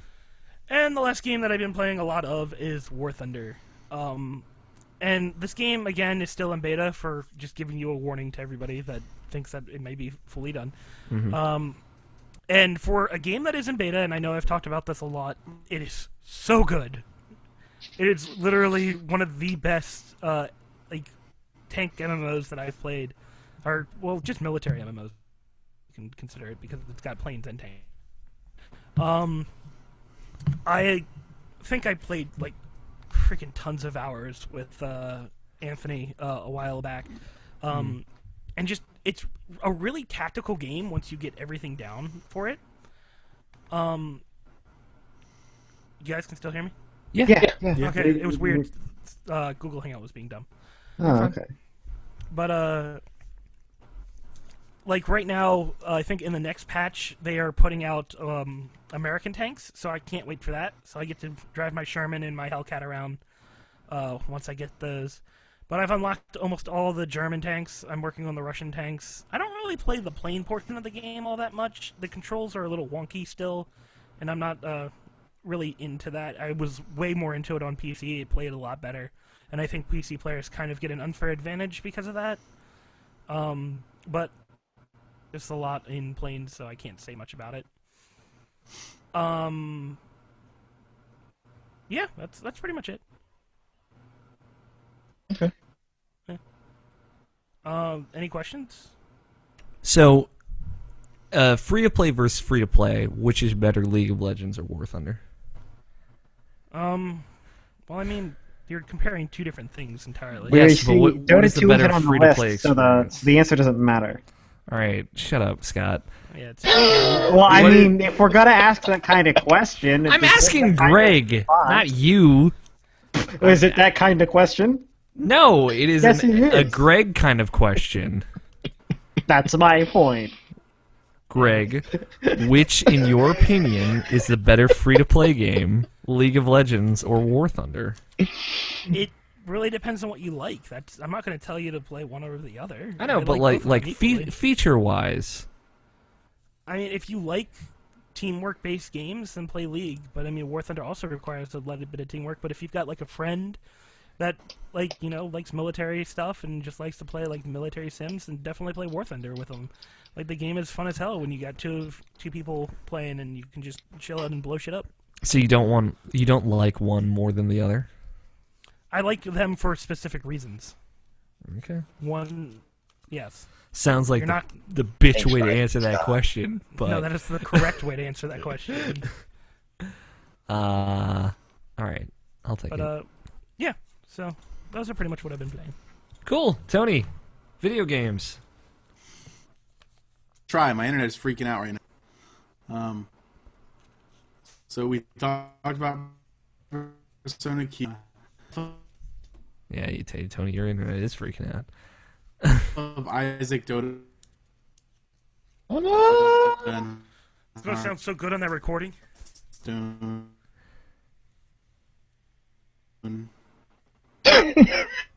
Talked about WoW.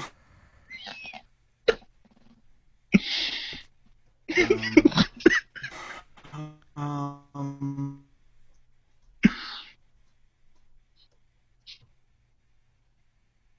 Yeah, no, that pretty much sums it up. Yep. Tony, you were cutting in and out the whole time. Yeah, I one don't even word know how before. long you've been Kinda like talking. Bill Cosby. The wow, we talked about the World of Warcraft. Can you so repeat? anyway, Sorry.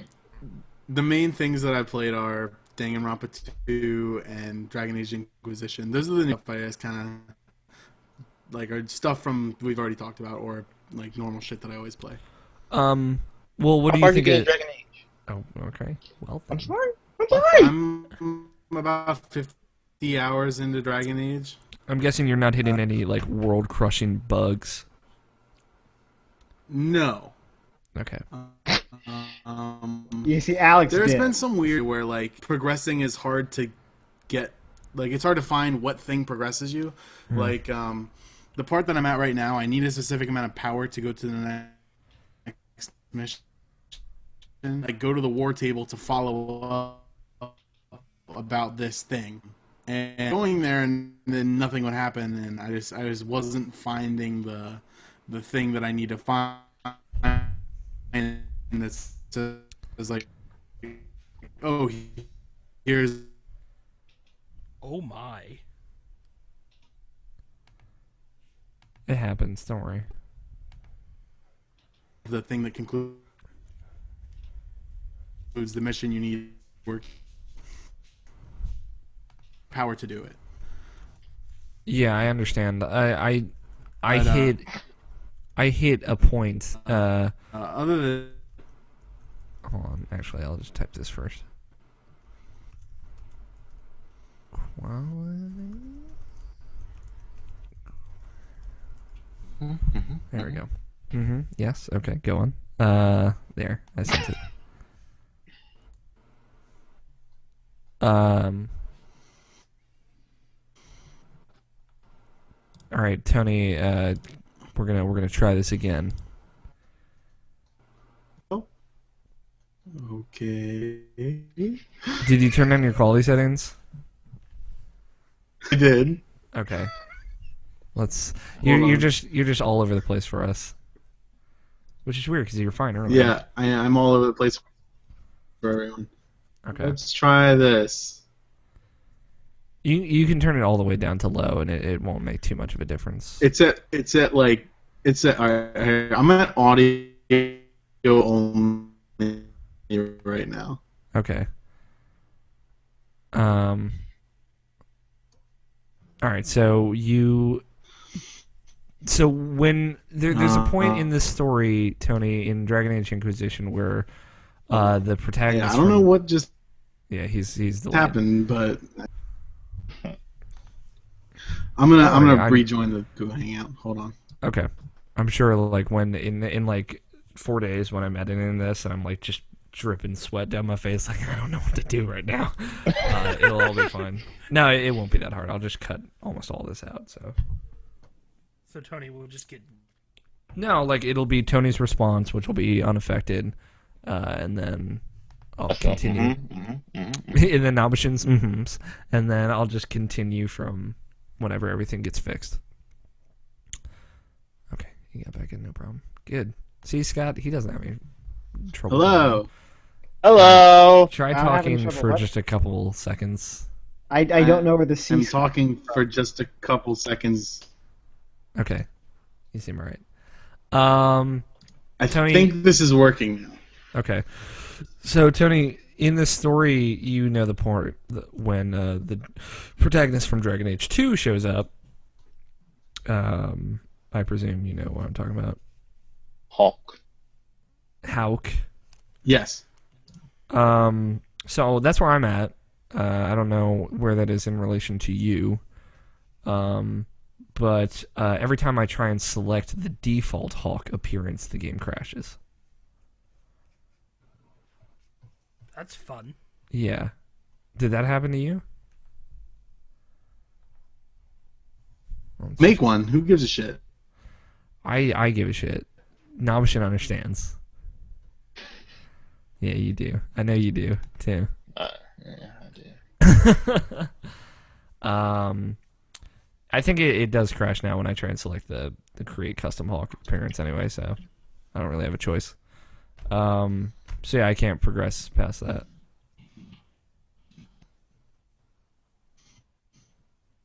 Let's just Yeah, I don't know. well, I'm glad you didn't hit the problem. Did you do default Hawk appearance? I don't know. No, like I said, I made a custom one because I knew what mine looked like before. So Okay. So it's overall, you said it's fantastic in text message. That's how you described it. You were enjoying it quite a bit. yeah, it's probably my favorite game all year. Yeah, it's definitely up there for me. I'm just holding off until it's patched, until I continue on with it. But yeah, it's super well put together. That's weird. It's the first time I've heard about that, but Yeah, it's very interesting. God. I don't even know if I'm talking when you're hearing me. So I think there's just like a second delay. Don't worry about it. okay, so it's actually not as bad as I thought. As far as I am, like I think like a good 4 missions past you ish. And spoilers have spoilered, so I can't really talk about more because you're playing it, and I want everyone else to play this game. So Yeah. No one else is going to play this game, though. they'll play this game. No. I've accepted that in my heart of hearts. Try this game. Cross-play or share play. There you go. That's the word. Yeah, I'd share play it with you, Notion, or Tony could. Mm-hmm. It's good. Like, I don't think like the combat or anything holds up or holds water. What like, difficulty on, are like, you playing on? I'm playing on normal. I was gonna say on like if you're looking for something very actiony, but on like a tactical level, it's pretty good. I suppose that's true. And yeah, it's just like the world's super beautiful. It has like the exact opposite of the problem that Dragon Age 2 had of not enough shit. Like everything. Have you beaten any Elder Dragons?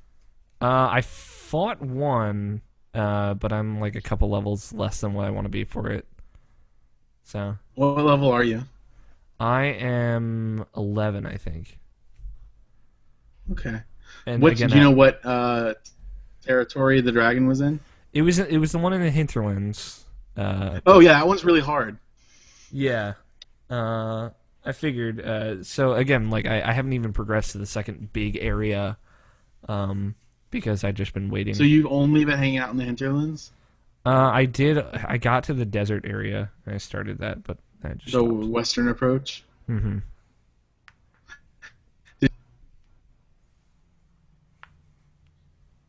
I'll tell you cut out. It's the Storm Coast. Did you ever go there? Yeah, I did. I didn't fuck with the dragon there. So you met like Iron Bull and stuff. Yeah. I've got all the Iron Bull. He's fucking great. He is so great. If you're not walking around with Iron Bull, you should be walking around with Iron Bull. Because I'm a female character and I just make all these really inappropriate sexual gestures to Iron Bull and it's completely over its head. It's so good. Yeah.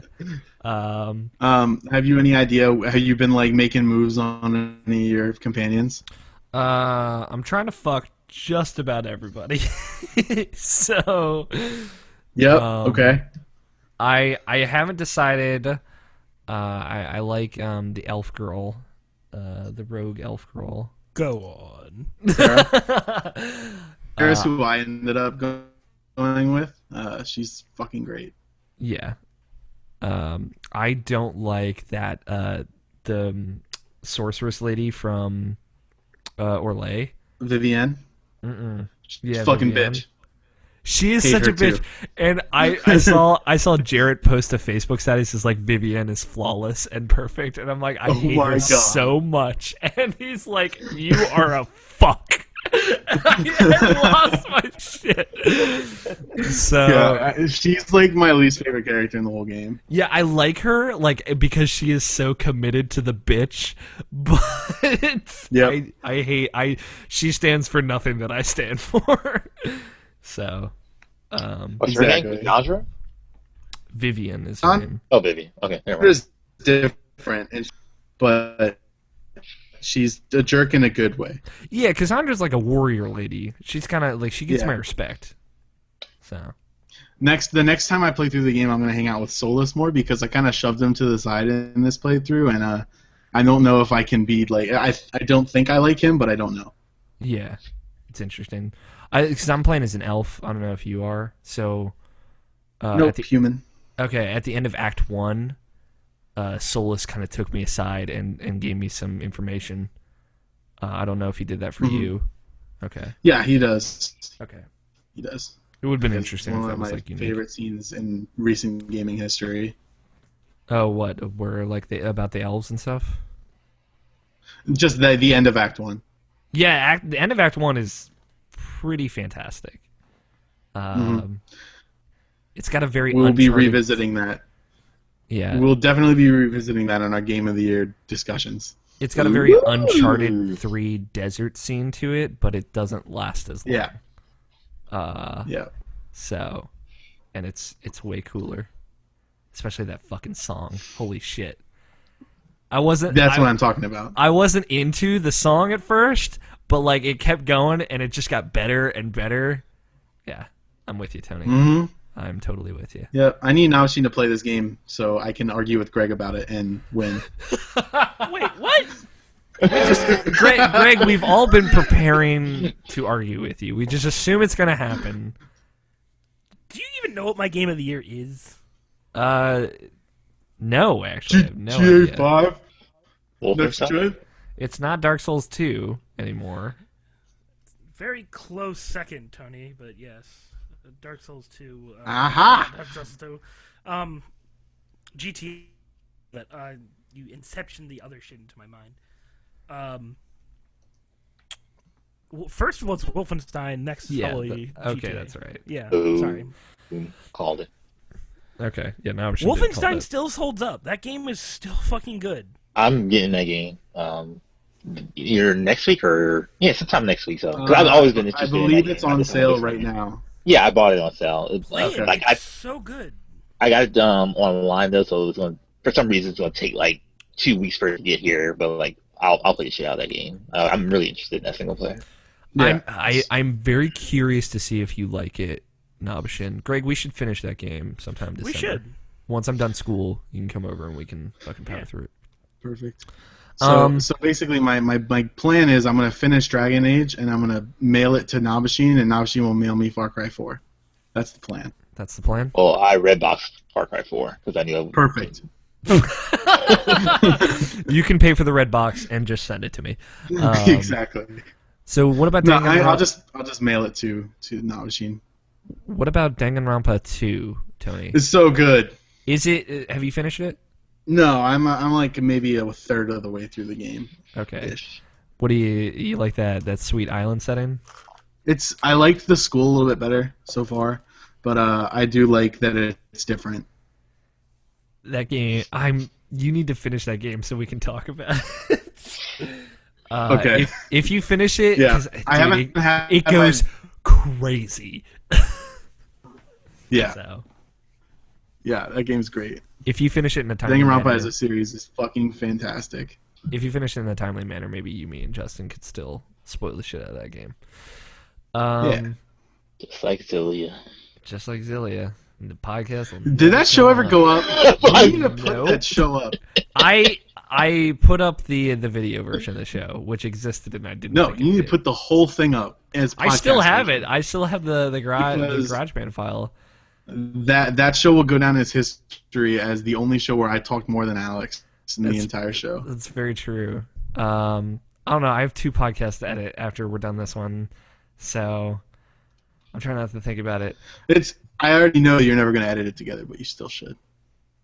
I should. Because that was supposed to come out in February of this year. at Well, latest. I'm thinking about the fucking 17 to 25 hours of podcasts I'm gonna have to edit in January, and I'm throwing you up thought about right now. that last year too. Although our Game of the Year Remember stuff, how we recorded that spoiler cast over a year ago?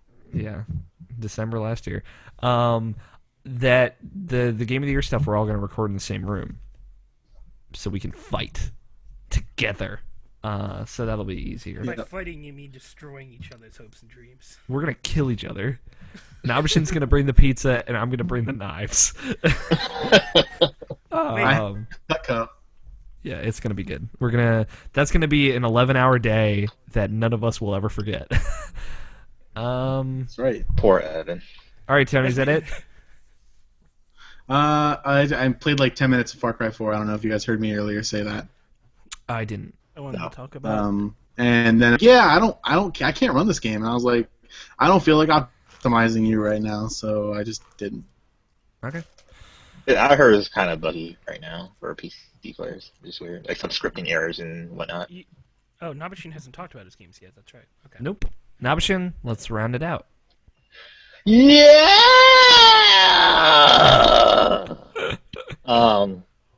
Okay. That first for Wii U. I like it. Playing with the Pro controller is something I have to get used to because I was gonna be like, oh, fuck the GameCube controller. I'm a modern gamer. I can get used to this, but now this feels all bulky in my hands. Like, I guess It feels the GameCube controller fine. is I don't better. know what the fuck. It is fine. It is fine. I have no problem using it. It's just the fact that Except for honestly, the buttons are reversed and you have to change that or it will bug you forever. yeah, I'm just saying, like, Yeah, sorry. The They made- shield and grab button are reversed. Yeah, that's fucked up. I'll give you that. yeah, but I'm just saying, like, like GameCube controller is like kind of like a fight stick with that game and with that series at least, and I guess, yeah, I guess I gotta find an adapter somewhere. You know? So if I want to play with my fucking friends, I have to do that. So I do want to That's get an the idea, adapter yeah. just so I can play 8-man Smash without like having to worry about it. So Yeah, if you want to play 8-man Smash, you either need Again, A lot of 3DSs. A lot of 3DSs. That have the game. Four Wiimote Wii nunchucks and 4 of the other controllers. For the Pro controllers, yeah. Because I'm pretty sure you can't. I don't think you can hook up 8 at a time. You can hook up 7 Wii remotes to the Wii U. Right, but I don't think you can do that with the controllers. I think you can do that with the Pro controllers. They have like a whole infographic about it, so I don't know. I don't like playing on the gamepad. That's all I can say. yeah, that's the truth. That's kind of a wasted thing, other than like, oh, you can make your own stages, but for them trying to like make the gamepad like a necessity for their games now, that one's pretty low key as far as that. Yeah, like there's some Then games again, like I never tried it. so. Then again, I never tried the snapshot feature, so that's probably something I should do that and just make stupid, funny shit. But I mean, I don't have an think SD card in the system. I don't think they need to. I think it's better that they don't try and make every game like require that you play on the gamepad. Not really require, but like make it useful. That's what I'm trying to say. I don't think they need to do that. Like, especially not for this game. But then it's like, why do you have a Wii U? To play Nintendo games, I get it. Before you get sassy with me. Well, I'm gonna get sassy for you for a different reason. It's because they have good games to play right now. That's why you have a Wii U. Yeah, but the Wii U should, like, the gamepad should be a unique experience. It should be there for when it really can be there. Yeah. Like the Wonderful 101 uses it very nicely. Yeah, and I still played the fucking that game with the Pro controller. What does the gamepad do for Super Smash? Like nothing. Seriously, nothing? You make stages. You use it to make stages, which is super good for that. That's cool. Yeah. As far as bringing other things to the table when you're playing with it, especially for time battle, you can see other people's scores, so you know who you need to kill. But then again, who plays time battle? It's all about stock. I play time battle all the time. You're doing it wrong. Shut up. I'm giving you, time battle is actually so much better now that there's 8 people. Any more than 4 people on a screen, and the first person to go out in stock hates the game. Yep. Because they're out for another 10 to 15 minutes. Yep. I like or you can do a 5-minute match. I like time battle because like it lets me experiment a lot. Because like I don't have to worry about dying. What were you gonna say, Greg? I was gonna say it would be neat if they took the touchpad and made it like a map where you can see like real time on like positions or things that happen. For instance, like not just a camera, but like if you die, it marks off like when you died and like where. Just like you do not have the time to look at that. Yeah, like you don't. No, like like an after battle report in a way. It just shows like all the chaos that happened during. That would be cool. Yeah, that would be cool. It does have a replay system. Smash does, which I haven't used yet, but it does. Yeah, you can save replays. Okay. But just seeing like a dozen different lines on the screen, just showing like, hey, this line connects to this death. This line connects to that. And like people that were launched and stuff. No, you're right, Greg. That would be cool. I feel like Zelda's going to be the game that uses the gamepad well, and if it isn't, then game over, man. Yeah, they just gave up. Yeah, at that point. Continue, Nabishin, sorry. That's fine. But yeah, I like I was saying earlier, I definitely could have waited on the game, but like I said, I wanted to play with my friends, and now my friends don't want to play because they can't use GameCube controllers, so I have to look for an adapter to actually play games with my friends. So bastards. So yeah. Wait, Nabishin, you have friends? All right. I do. Hey, look, I'm just describing my loneliness, not his. You have us, Greg. You guys are friends? Wait, no, just kidding. Wait, we're all friends? I thought I was bringing the knives to the gunfight. Wait. But other than Smash, but yeah, Smash is still fun. It's still cool. Who are you playing most of right now? Like I use Bowser a lot. I'm not aware of that Mario. character. I use Sonic. Do you use your Mii? No. You can transfer Mii's from the like, 3DS version, but you can't customize them, which is fucking stupid. Yeah, but the Mii's are pretty strong though. I'm thinking about like lately I've been thinking about buying an amiibo just because it works for that shit in other games. And I'm thinking about like if I was gonna get two, like obviously I'm gonna get the Sonic one because I'm stupid, but I think probably like the main one I would get is maybe Link, and that's just because him with Hyrule Warriors I can use him use as a costume in Mario Kart 8, and I don't know do something with him in Smash Brothers. So even though I never use Link at all in that game, but I don't know, we'll see. I don't know. Both Links and this Smash are really strong. Yep. Yeah, but yeah, I don't use Link. That's just me though. So other than that, more Mario Kart 8. That game's still fun. So I kind of just isn't really much to say about the game. And also, Yeah. like pretty much all this week, I played the fuck out of Bayonetta 2. Like I beat it again, beat on third climax. I have infinite climax unlocked. And I got the final item, final like weapon I can use, which is the chain chop, which is really really awesome. Well, awesome in the most dumbest way, but like yeah. You pretty much have this like the Mario chain chop on your leg, and you can just fight around with that attached to your leg, and there's a potion that you can unlock if you pay for that, and like you gotta get like an alternate like a theme for whatever weapon that you have, like with the chain chop she has like a little Mario hat, Mario mustache, so that's just fun. That game is just so much fun.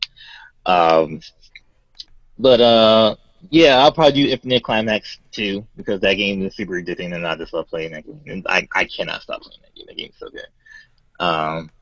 Bayonetta 2 Game of the Year. That's my pick. If you didn't know already. And What? other I than don't that, believe you, Nabashin. I played some Far Cry 4. I want to talk about this. You finished Far Cry 4. Oh yeah, I red boxed that game. And I was like, because like it like ever since it came out, I was like I know I want to play it. I don't want to play it. I just don't know if I want to buy it. That was the thing, like because I know I want to play it. I know I'm gonna enjoy it. I know I'm gonna love playing it, which I totally did. I love playing that game.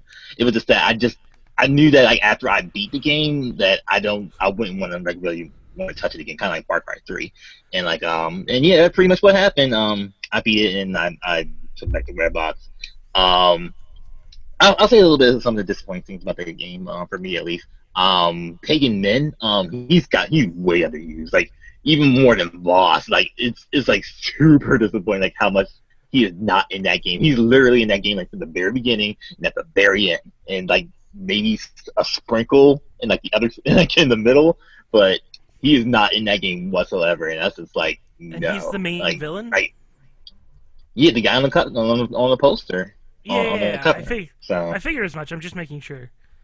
yeah, Because, like, Far Cry did this really weird thing, or not Far Cry, Ubisoft. Him, like, I wasn't sure if he was going to be, like, a bad guy or just, like, some mixed guy that would be with you. Like, they made it seem very weird. He seemed like he was the guy. Well, no, that's obvious, but it was really weird how they showed him off. You know what I mean? Yeah, he definitely came off as an odd character.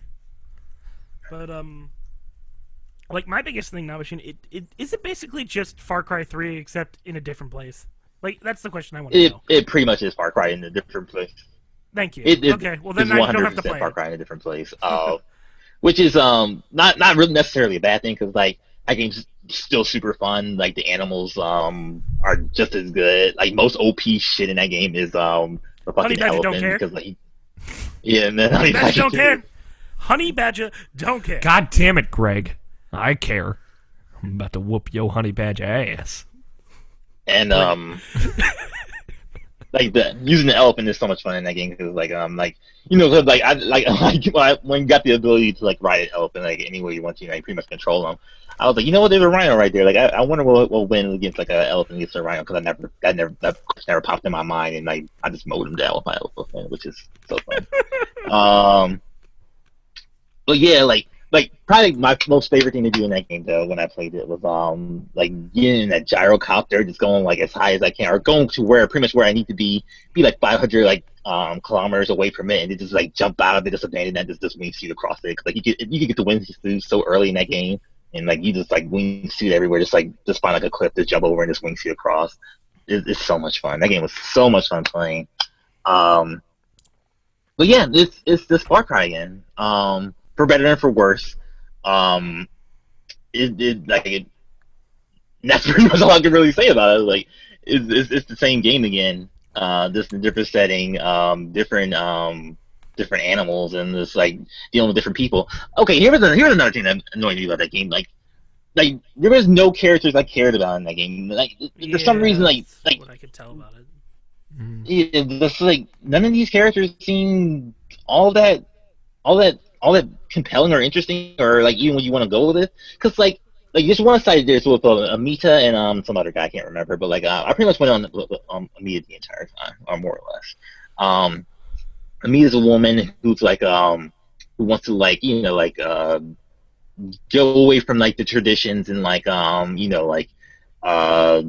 and be like more of a forward thinker, but like being like for the greater good type of thing. So like, oh, let's like get rid of all our historic things just so like we can sell that off and like have a profit for our country type of thing. And then like the other guy, Shabal, I think is his name.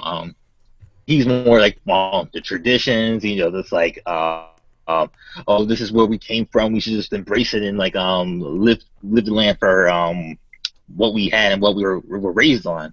And it's like so, and you have these BS choices in this game. It's like, oh, go with Amita or go with Shabal, go with the traditional traditions with Shabal, or go with Amita and like either like it was just like so it wasn't good. I just didn't like it. Because like there were so many times where there was like an obvious middle road you can do. Like one of the missions, like Amita was like, "Yeah, you should destroy all the old statues because like you can use that for gold or stuff like that."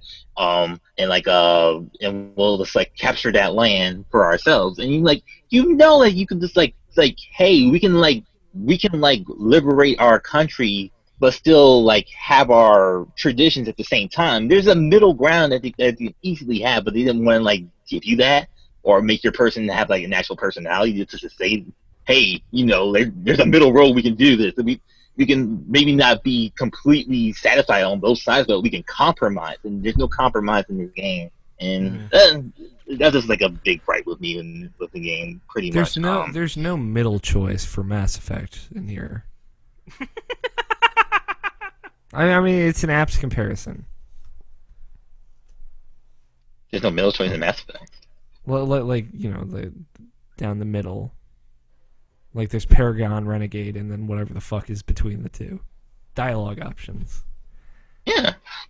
That's what I'm saying. Middle ground. I mean. Oh wait, are you trying to like make a comparison? Or yes, are you trying to, like, I'm saying like in Far Cry 4 there is no middle dialogue option. Oh, okay. I thought you were criticizing Mass Effect. That's No. That was like you offended me first. Mass Effect does have a middle choice, not for like the major decisions, but sometimes in the major decisions there are middle choices. Yeah. But yeah, no. But that seriously bothered me with that game. But like I said, like if you just like pretty much like say fuck the story more or less. Cause I just pretty much did the main campaign through the entire time, and like I beat the game in like 18 hours, I think 15, 18 hours, somewhere around that time. Wow. But it was all I played for like the last 3 days when I had it, and it was just like this Far Cry 4, Far Cry 4, Far Cry 4. Kind of because I just wanted to get done with it so I can take it back to Redbox, so Redbox don't take too much of my money, but also because I really, really enjoyed playing that game so much at the time. It looks great, it plays great. Yeah, I was gonna ask how it looks on PS4. Oh yeah, it looks amazing on PS4. It just looks so stunning. But like, this pretty much is like, it's just fun to play. It's just that it doesn't, as far as story wise, it doesn't reach the level of Far Cry 3 for me, at least. If I were to compare the two games, I would say Far Cry 3 is the better game, but Far Cry 4 has more stuff. But that's just me.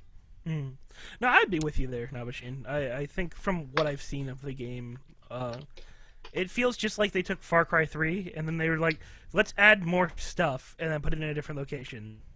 Mm-hmm. Kind of an expansion, but... Yeah, like, it feels... That game feels a lot like an expansion, or looks more like an expansion, because I haven't played it, of course, but... It just... I don't know. It's something about it just makes me, like, I want to play it, but I don't want to play it at the same time. Just kind of like... It's like, hey, I liked Far Cry 3. Do I want more Far Cry 3? Yes or no? Yeah, Not necessarily. Honestly, great red box that shit. That's what I did, and it was definitely worth those days that I had it, and I really enjoyed it. But the other thing that happened is when GTA came out, it was like first-person mode. Do I want to play another first-person shooter? Yeah. It was. I mean, that's like in an apt comparison, but I mean, like in a way, it kind of felt like that. Like you have one open world versus another open world. Which one's more immersive? You know? Yeah. It is a particular thing. Again, like the whole oversaturation of genres. It's like it's third person or first person, or it's a 2D platformer. It is never anything else, right? So I don't know, I think that they could have done a lot with Far Cry 4 if they took what they've learned from, what the fuck was it called? Far Cry Blood Dragon or whatever. Blood Dragon, yeah. Yeah. Like, if they made a game that was more along that line this time, I think that I might have picked it up. Because I would have just enjoyed the ridiculousness of it. I would like a full campaign in a giant world of something that is like Blood Dragon. Maybe not the humor of it, but the style of it. Yeah, I could do with that. Like something self-serious that's like super cyborg ninja type. I could probably get way into that. Yeah. They have a... I don't know. The game probably has a lot of good ideas. It's just that it focuses more on the ideas than it does on what it can deliver. Yeah. Which is, happens a lot. Is that not an option? Yeah, that's pretty much everything from my side. All right. Well, that's it for video games. Figured we'd do one big, long, chunky segment about video games. When we come back, we just have like one news story, and then we're going to talk about the free games that coming out in December, and then an email, and we're going to close the show out. So we'll be back in just a little bit, guys. Choo, choo, choo. Tony's been trying to get his internet fixed, if you guys haven't been looking. Yep. Yeah. But I don't think he's I already having spoiled this. Whoopsies. Having much luck. Didn't mean to spoil. We went into break. Tony, we're in a break now. Nia. Are you having any luck? No, I said Nia. Oh. Jesus. This is dropping N-bomb. It's all right. It's All right. Not gonna get into this bullshit reverse racism discussion, are we? Tony, are you having any luck with your internet? No. No. Also, I'm downloading Conception 2 right now. Maybe. Good choice, Greg. It's dense. It is very visual novelty, but I mean, like it. I'll play anything. I'll suck any dick. I mean, not anything. I'll definitely not play... I'm kidding. I played it once. Play I hated Spelunky. It's about as good as. Tony, do you want to just to dip out since you got to talk about your video games? But Tony. I know, but it's just going to be a nightmare. But Tony. All right, Casper. I don't even know if Tony's hearing us right now. I think he is, but he's super delayed. I'll wait for him to get back to me before I...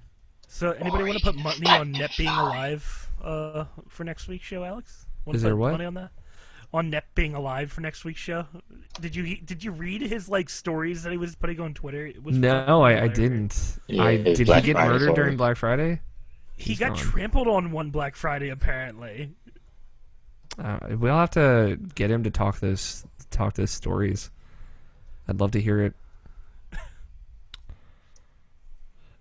Because he works at a place where the scum of the earth collect. Walmart is an establishment. It is a beautiful business. Yeah, okay. I mean, it's a business. Let's not go too far here. Hey, adding the word beautiful, it's a business. I guess I'll text it instead of putting it in the chat. I need to finish enjoying that game. Which one did you play? The first one, and then I'm going to play the second one. Oh, 2023. Yeah. Scott finished last night. He liked it a lot. I think it focuses. It's way too linear for its own good. Yeah, I mean, it is very much. It's not an open world game. It is more along the lines of. Both games are very much linear. No. I know. I'm just saying, like, you wish it went off the rails a little bit more. Yeah, like the first one definitely feels like, hey, you can go to these areas, but like keep going forward. Yeah, I mean, like, I think it's better to think of it as something like Wolfenstein instead of something like Fallout. Yeah, but I enjoy like the concept of it. I think it's fucking fascinating. Right? It is super fucking interesting, especially the giant rats. Yes. God damn it, Nobishin. But all right, I'm gonna go use the bathroom, and then we're gonna start. One word. I'm gonna get a drink.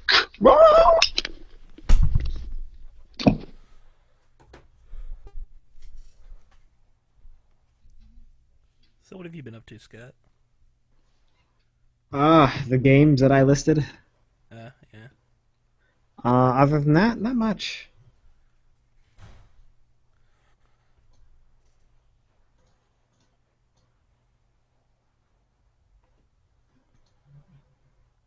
Dude, Vita, it's awesome. I love it. Mm-hmm. Too bad it didn't catch on, right? I'll play it. That's all. I know, but like, you know how that cycle works, right? Yeah.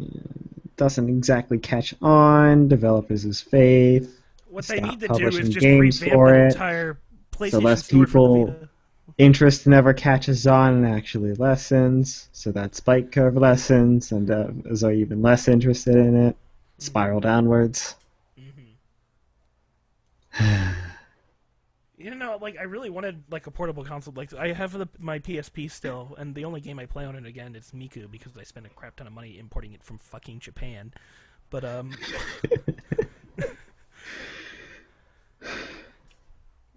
mean, like I'll play that every once in a while to unlock more songs for the PS3 version of the game. But like I think the Vita functions very well as a system by itself. I mean, I'm pretty sure you guys have talked about it before, so that's why I wasn't really going to go into it. But like I like it. It's just a very nice, smooth operating system that it's got going on for it, and it's very easy to learn. I was a little confused at first, but you know what? It's new. You're supposed to be confused at first. If you knew exactly how to use every piece of new technology the second it came out. It's fucking text messages. He says he's That'd be fucking weird. What, fucking text messages? Well, no. Well, yeah, then that still wouldn't be weird. Yo, Alex, where do you get themes for your Vita? Like, I know you and Nabishin both have like that Persona theme set. Well, I just set like screen grabs as backgrounds. Oh, okay. Well, that's what I've been doing as well. So that's exactly what they do have themes for Vita now. They have all of 4 themes for Vita. Which I'm sure there's like a website now that people are building them because it just came out. Okay. So. I wasn't sure how long those have existed, so that's why I was like, "This is really weird. This thing's been out for a while. And there's only 4 themes for it." The themes, like the themes for Vita, that patch like went out in October. So. Yeah. So I don't know. There's probably psvitathemes.org or whatever the fuck, and yeah, I just been typing in PS Vita themes, and I've got a bunch. Like I don't know if you'll be able to see them whenever. Yeah, but the Vita themes are pretty clever. There's like different music and different sounds everything makes. I like it. I have like a whole bunch of like hyperdementia characters in my Vita right now. So Miku is my pull screen. I told everyone else. I'll tell you, Greg. Google Hangout is removing Google Drive app. So the way it'll work is you'll just like they have like if you go in the chat window, there's like a Drive Plus symbol. So you can just put in a link to a Google Doc in there, and like everybody will be able to see it, and it'll be shared with everyone automatically. Why? I don't know. I think they're removing it because it'll better performance for Google Hangouts. But that's stupid. I mean, it definitely does something. But it's stupid. It's frustrating, is what it is. Again, another reason to go back to fucking Skype. But it still backs it up for free. Back For it up. now. Back it up. No, All right. I'm We gotta get started. I don't know if Tony's gonna be able to join us again. He But said he's trying to jumped fix on stuff. his PlayStation. I just saw him jump on his PlayStation. That could be just Unless his he's- Vita, though. Yeah, I was gonna say unless he's using that. That is the wrong thing. Yeah, and like his PlayStation isn't like he hasn't moved out. Still lives with his family, so like it could be one of those people. Yeah. Because One I of those talked to him. I talked to him on a couple times, and they were playing it. What's going on? What? It could be other people hopping on his PS4. I was like, wait a minute, is Tony? Something happened while I was gone? He moved from his house. Well, no, I know he moved. I just didn't know if he like actually. See, fucking Greg knew he moved, Scott. Like, I talked to him like almost on a daily basis at this point, and I didn't know. He never told me anything about it. All right, we're starting. Yeah, Tony just He feels told me. mention He things. told me he was thinking about moving out. He didn't tell me he was moving. Yeah. All right. Well, if Tony joins us, hopefully he's still recording. If not, hit not. News in gaming. Let's talk about a news guys, fellas. I only found one news story worth talking about, in my opinion, as editorial director of this show. Dark But you Souls don't 2. want your free Vita money from Sony? I don't know about that. I'm sure you'll enlighten me in a moment. My brother said But you something don't about that want- to me. Oh, Well, what I forgot about the early access on Steam? They changed the guidelines. This is news. Keep All right, talking about Nabishin. Dark Souls. Talk about Dark Souls. Dark Souls 2 is coming to PlayStation 4 and Xbox One. just a tad too late. Just a tad too late. Just 2 months after Bloodborne. Which is, people speculated. I'm guessing the game did really well, so that's why they're porting it up. And with how well these new consoles are doing, fuck it, If man. the game looks significantly better from the PS3 version, I might try playing it again. I'm gonna buy it again. Fuck it. I know that already. I know Scott isn't. And I know he's judging me, but I'm not judging you about this one. Just sell your old one. Just do it. That's true. Possibly. No, don't Doesn't do it. doesn't have to be to GameStop. Fuck GameStop. Sell it to each. Tell them $5 yours. also, if I have a friend that wants Dark Souls, I'll hook him up. So At least do that. the new edition is called Dark Souls Scholar of the First Sin, which is an awesome subtitle. I don't care what anybody says about stupid subtitles. That one's awesome. Distance. So the Scholar of the First Sin edition is headed to Xbox 360, PS3, PC, and Xbox One and PS4. So on all platforms, the expanded edition has new features, including improved balancing, new NPCs, an expanded story. I don't know what the fuck that means, and new item descriptions. These improvements will be available for existing Dark Souls 2 owners via a free update. So Okay. the new features, better balancing, new NPCs, expanded story, new item descriptions, all going to original Dark Souls 2. I agree with everything that they're doing. So now that's going to be a free update. As far as we know, that's the only thing that's getting the free update. So on Xbox One and PS4 and DirectX 11 PC versions of the game will offer, quote, enhanced graphics, end quote. So it's not going to have any enhanced graphics on the next gen consoles? No, it will on that was Xbox One, PS4, and DirectX 11 PCs. So they will have better graphics than the original version of Dark Souls 2 even had for the PC version specifically. So it'll have higher resolution textures, improved lighting effects, among other things. So next gen and PC Get the sweet hotness. Yes. Okay. Because the way you made that sound is it was only PC that got it. It says Xbox One, PS4, and DirectX 11 PC. Sorry if I read that in a weird way. Yeah, So this will also increase the maximum number of players online, which is pretty cool. So I think you'll be able to have an additional co-op buddy or new invaders. I don't know what that means. That is literally the only sentence they've said about it.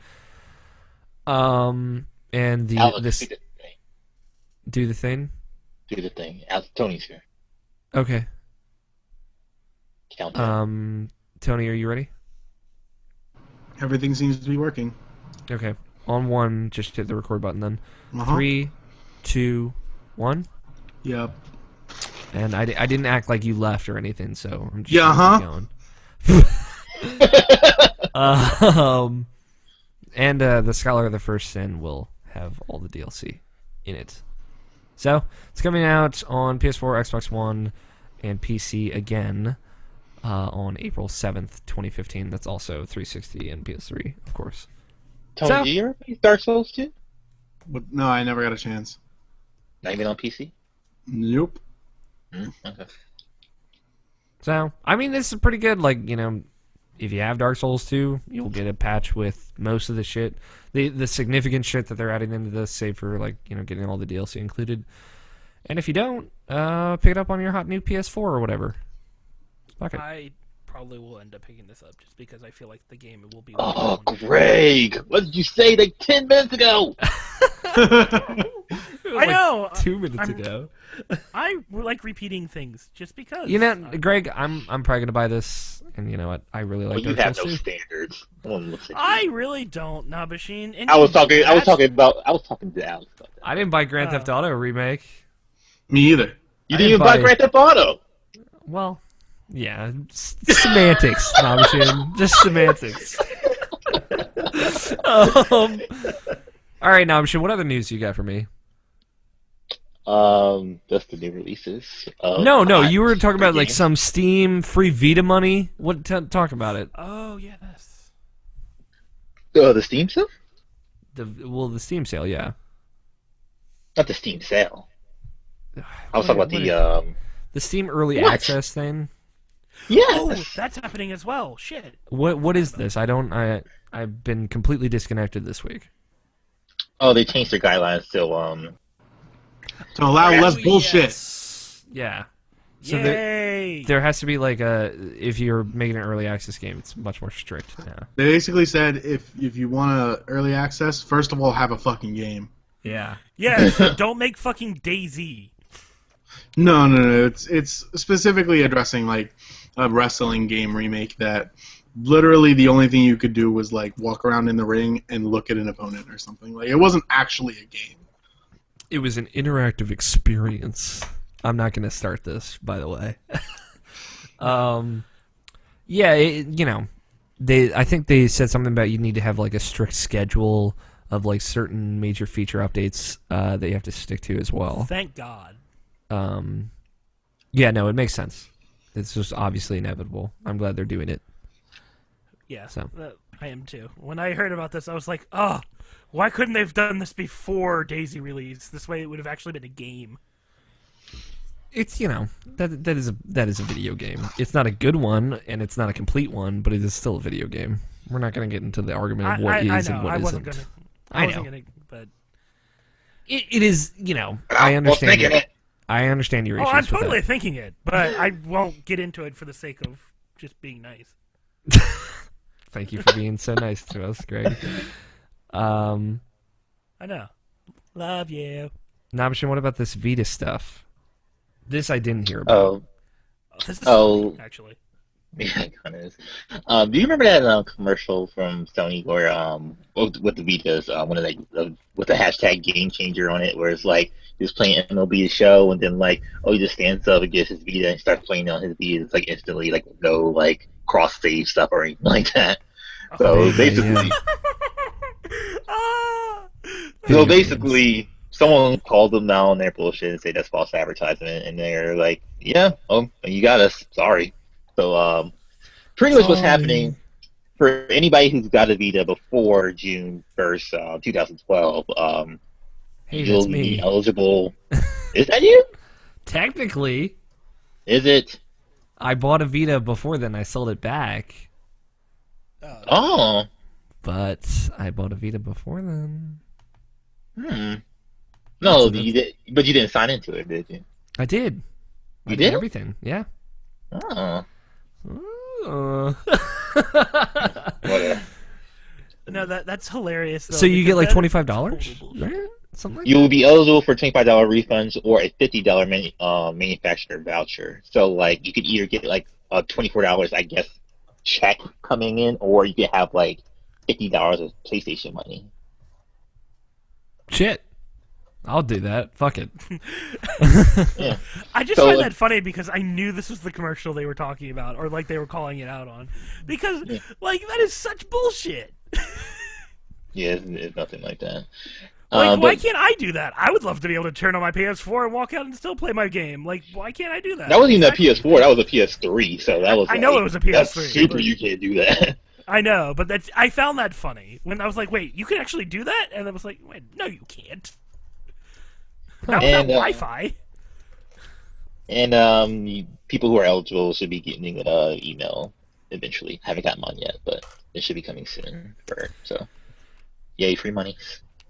That is very interesting, for sure. I'll get Grand Theft Auto 5. That money. Do it. Don't do it. Why? I don't know. What are you Why would gonna you do? do Dark Souls You 2, asshole? Because I don't have the DLC. Why don't you just get a year of PS Plus? There you go. That already seems have like that. the best value. I already have that. Yeah. I have like Yeah, 3 you'll- years of PS Plus. Just hold on to it, and then you'll get it. Like my penis. No. Damn it. All right. So, with that being said, on to the new releases. Or not new releases. Jeez, man. The new releases. The December free games with PlayStation Plus / games with gold. Nobishin. Oh, that's me still. Yep. Wait, Evan Evan- still isn't here to read this shit. Oh, Every damn time. We've done this like, what, 4 times now? Yeah, how long you had Crisis 3 Grey? Because this is why I started, because you didn't know about Crisis 3. It's been about 4 months. That was like July or Yeah. August, yeah, so Yeah. there you go. Well, for PlayStation 4, you'll get Injustice Gods Among Us. That's actually the Ultimate Edition, so that's with all the DLC. So that's good. And you'll also get Secret Ponchos. Secret Ponchos. For the PlayStation 3, you'll get the Hitman and HD trilogy, which is weird because this is the first time they put out like a HD, a remaster HD collection for their PlayStation 3 thing. So that's all 3 Hitman games that came out on the PS2 on that. So that's cool. But more importantly, You get Deadly Premonition, the director's cut, for free Goddamn. on PlayStation 3. goddamn right. wait, is Hitman going to be paid for? Or is that a free one for PlayStation? Oh, that's free. PlayStation Plus. I don't know many things in this world, but goddamn do I know Deadly Premonition, the director's cut, is worth $0. Goddamn do I know that. Man, if Yeah. only I had a PS3. Yeah. I Yeah, need you to can play go Familiar back to the too. old gen. For Vita, you'll get Final Horizon, which I haven't heard of, and Titan Attacks, which I haven't heard of. And when you get that version, you also get the PS4 version for free. Because of And if you buy cross-buys. that version, you also get Attack on Titan. That's fucking- You also get the live action Attack on Titan movie. I'm done. Game over, man. On Xbox One, you'll get Worms Battleground, which is like Yeah. yeah, agree. because like, you go from Bogart to Viking to Worms. It's like, come on, man, come on. And for 360, you get the Raven Legacy of the Master Thief and SSX, that's a pretty good one, if you ask me. Oh, I read that all as one Yeah. sound one. Weird. I mean, Games Gold still not holding it together. But you know.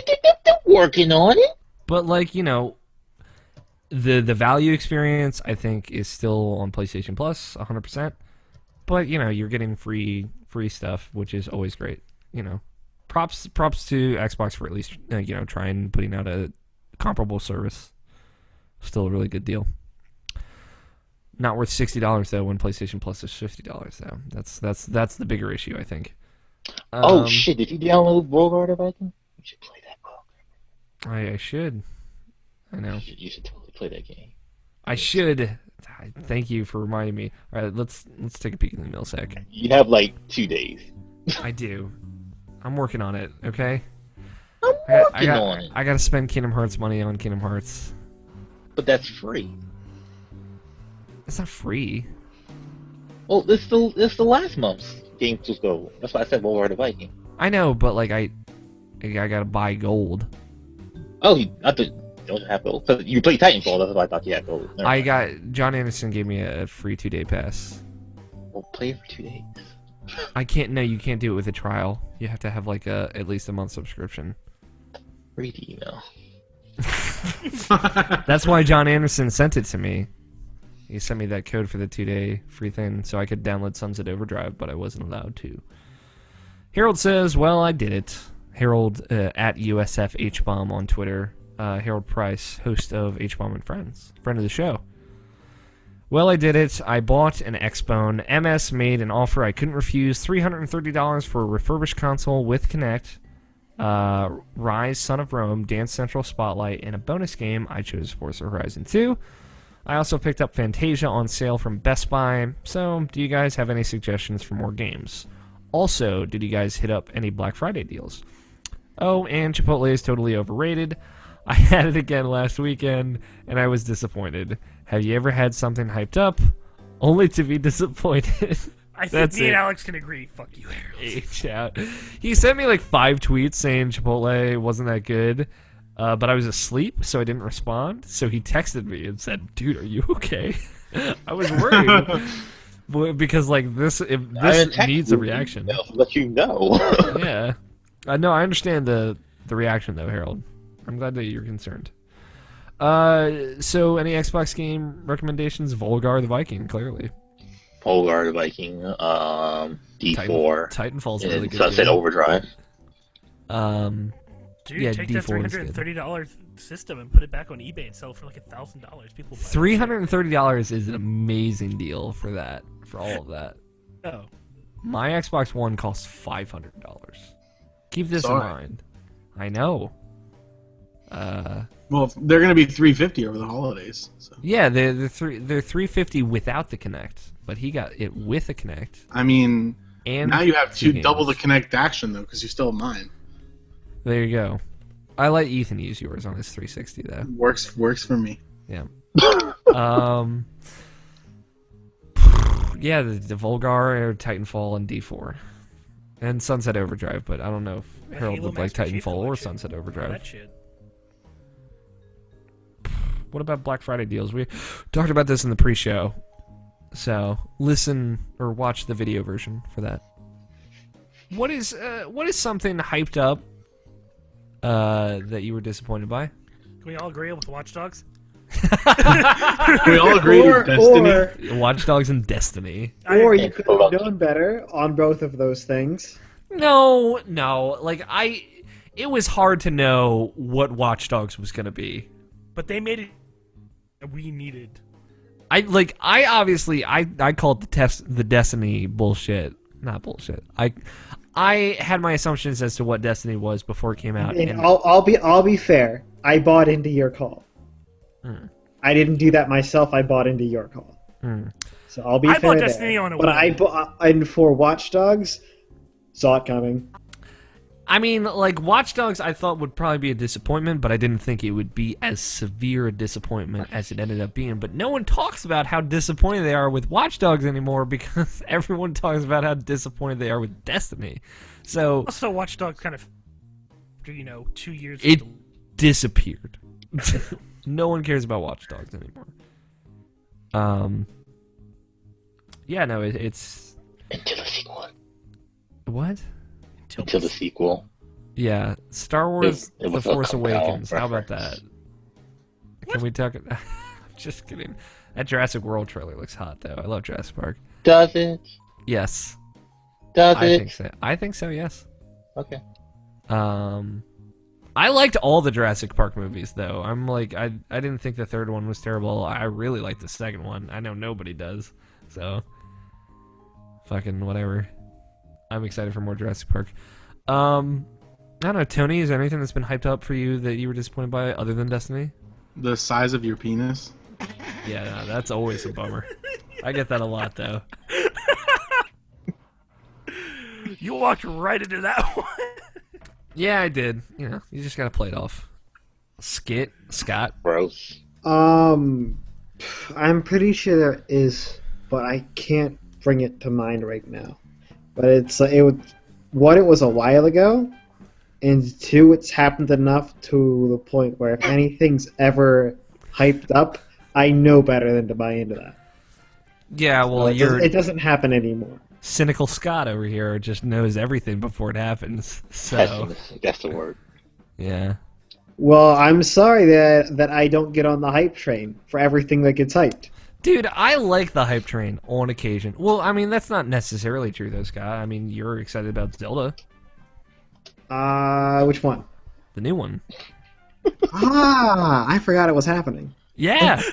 Remember Remember when he when? doesn't ever get hyped? He just forgets about it until it comes out. Remember when And then it comes out, he's Aonuma like, was "Oh, all that game like, "I'm exists." gonna snap my fingers. This is the new Zelda game. It's behind me." And then I was like, "Jesus fuck, man, Aonuma, you're so attractive to me right now." Well, I remember it now. Yeah. But like, I'm you know, I not know all that Zelda's hyped about it. Zelda's like a special case, though. It always is. It never fully disappoints. Yeah.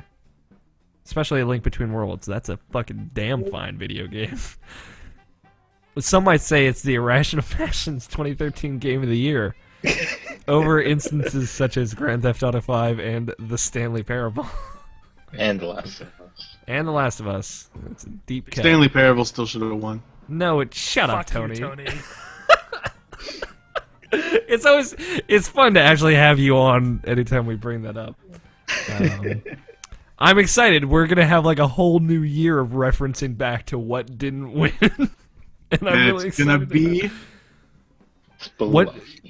Yeah, Spelunky. That's Yes. definitely. and What's Persona gonna? 4 Golden. No, it's gonna be Bayonetta 2. That's gonna not win, and we're never gonna hear the end of it.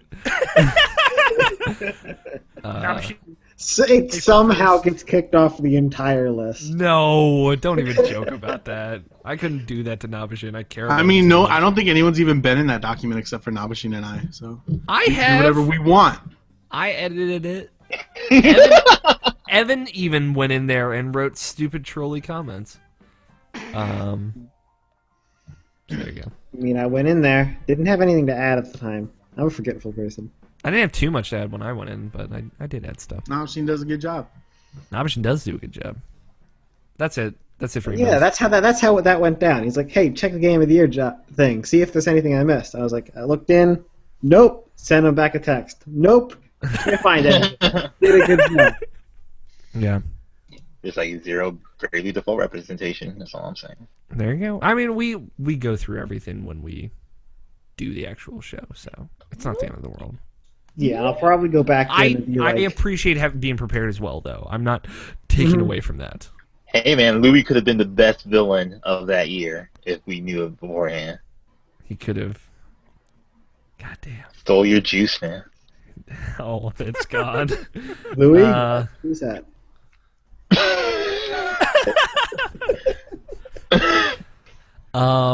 That's it for the show. That's it. The end. Thank you, Harold, for writing in. You can write us an email at mailsack@irrationalpassions.com. That's mailsack @irrationalpassions.com. You can also leave us a voicemail at 404-590-1337. Standard long distance fees do apply. Follow each of us on Twitter. I am at AlFighter27. Evan is at StickerGlue. That fucker's not here. Scott is at WhatTechuz. Nabashin is at NABESHIN186. That's Nabashin186. Greg is at Gregory Blaney, all one word. And Tony's at Tony Horvath, all one word. Some other stuff, please rate and review us on iTunes and Stitcher. It helps us out a lot. Follow the site and the show on Twitter at IrrationalPod. Go to VGEvo.com. Check out the podcast network there that we are a part of and the awesome podcasts on there. Go to our YouTube page, youtube.com/IrrationalPassions, and watch Alex play Zelda. And tell your friends, please, because word of mouth is the best way to spread the love. And finally, check out the website, IrrationalPassions.com. We should have reviews for Tales from the Borderlands Episode 1 and Assassin's Creed Unity up by the time this is out in audio form. So, there you go. That's it. That's the show. Thank you, everybody, for joining me. Tony, Greg, Scott, and Nabashin, of course. Yeah. For hosting with me. Tony, it's always a pleasure. Uh-huh. Thank you guys so much for listening. You guys are what makes the show go round. To any podcasters out there, I don't know how many podcasters actually listen to this show. God knows, probably 0. But if you would like to be a part of our Game of the Year content and you have your top 10 games of the year written down, or you can write them down, let me know on Twitter. I've had 2 people come to me so far with their top 10 list. It might be 3. But we're going to do... It's not at the end of the year yet, man. Captain Toad. Yeah, Captain Toad. Still, that comes out Tuesday, Next week. Friday? Okay. Yeah, next week. Just get ready. I'm not gonna be recording them until towards the end of December, early January. But I can record them earlier if you think you are ready. I'm sure none of them are buying Captain Toad. Maybe one of them. Harold probably is, to be fair. But we're gonna record a little 40 to 50-minute podcast, just me and you, the podcaster, and going over your top 10 games of the year. We're going to put that out with our Game of the Year content. So let me know if you'd like to do that on Twitter at AlFighter27. That's it. Thank you to Danny Wiesner for our opening music of 2-Player Co-op and our closing music of The World is Saved. I have been Alex O'Neill, your host this evening. Play your games, stay rational. We will talk to you guys next week. Titles. Tony, that's your job. It is my job. It's his job. What the fuck? It's always been his job. It's always been Tony's job. Tony used to do the outros. Fucking think shit. about that. Did I? Yeah! How weird is that? Oh, wait, the whole outro. That's right. Yeah, you're right. Yeah. All right. Anyway, titles are Butters equals Black Putters, Yesternight, Skit Guthier, If You Can Dodge a Truck, You Can Dodge a Ball, Can Heal Bros Like Anyone's Business. Indeed! Everybody Gets One. I just wanted to say Watch Dogs. Up Your Alley. Ally. Greg. Oh, ally. Up Your Ally. A Greg Kind of Question. And Alex's Penis. Such a disappointment. 0 out of 10 would not fuck again. Can we just do that one and then you just spend the time mosaicing a penis out? Yeah, that's what it is. Fuck mosaic pieces. Dude, I'm all for Skit Guthier 100% until the day I die.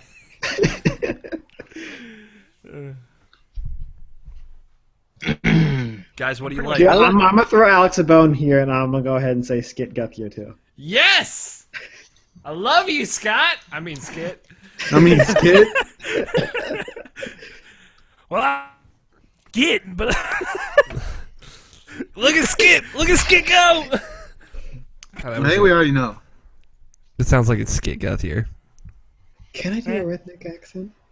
A redneck accent. I like to say my name's Skit Guthier. And you are watching the Irrational Passion podcast. Paulcast. Well, what you need to do is you need to do the Run Forest Run with Skit and Run, in Skit, the run. Who wants to say, what the fuck? Who is saying what? I don't even know. I'll say the title card number, whatever. Okay, the title number is 205. Fuck. It's a lot of episodes. All right, this is Rational Passions Podcast, episode 205. Skit Guthier. okay. Run, Skit, run. I love that. All right, we got to do core talk. Tony, Greg, get out of here. I'm 100% caught up on Korra. Oh shit! Even the newest episode. I haven't seen today's. Oh well. I saw today. I saw today. I've seen everything up until last. You can week. stop your recording, Greg. You're fine. I already stopped my recording though, so I'm just gonna start it again. No, not a third one. Doing a third one. Tony, if you get me this track like on Wednesday, I'm gonna kill you. So Thursday. I hate you. Hold on. Evan gets me his file Tuesday night when Scott got it to me Sunday, and I was like gearing up Sunday morning to edit it, and I texted Evan individually. Yeah, they pulled me away to go shopping all of Sunday morning. Like, they were like, get up, get dressed, we're going out shopping. I was like, the fuck? And I, like, at this point in time, yes, I didn't exactly remember it, but it was also 8 in the morning when they got me up. Yeah, but you got it to me on Sunday, and I appreciated it, and I had set everything up. I should have gotten it to you that night, though. Like, I get you all my tracks usually on Sunday. I mean, at least, Greg, I always get mine up the day of. Yeah, I appreciate that. Always. I always try to get mine out on Sunday or Monday, like as long as I can do it. Yeah. When I was on Greg's podcast, I had it up immediately. How Wrecked. convenient. Suck a dick! Suck on Alex's disappointing dick! All right. Just a floppy peanut. All right, but Greg, before we go, Alex, redneck Alex, say accent, numbers. let's get run. Please, Greg, say it. I'm not recording. It doesn't matter. Just say it. I want to hear it. Runsky.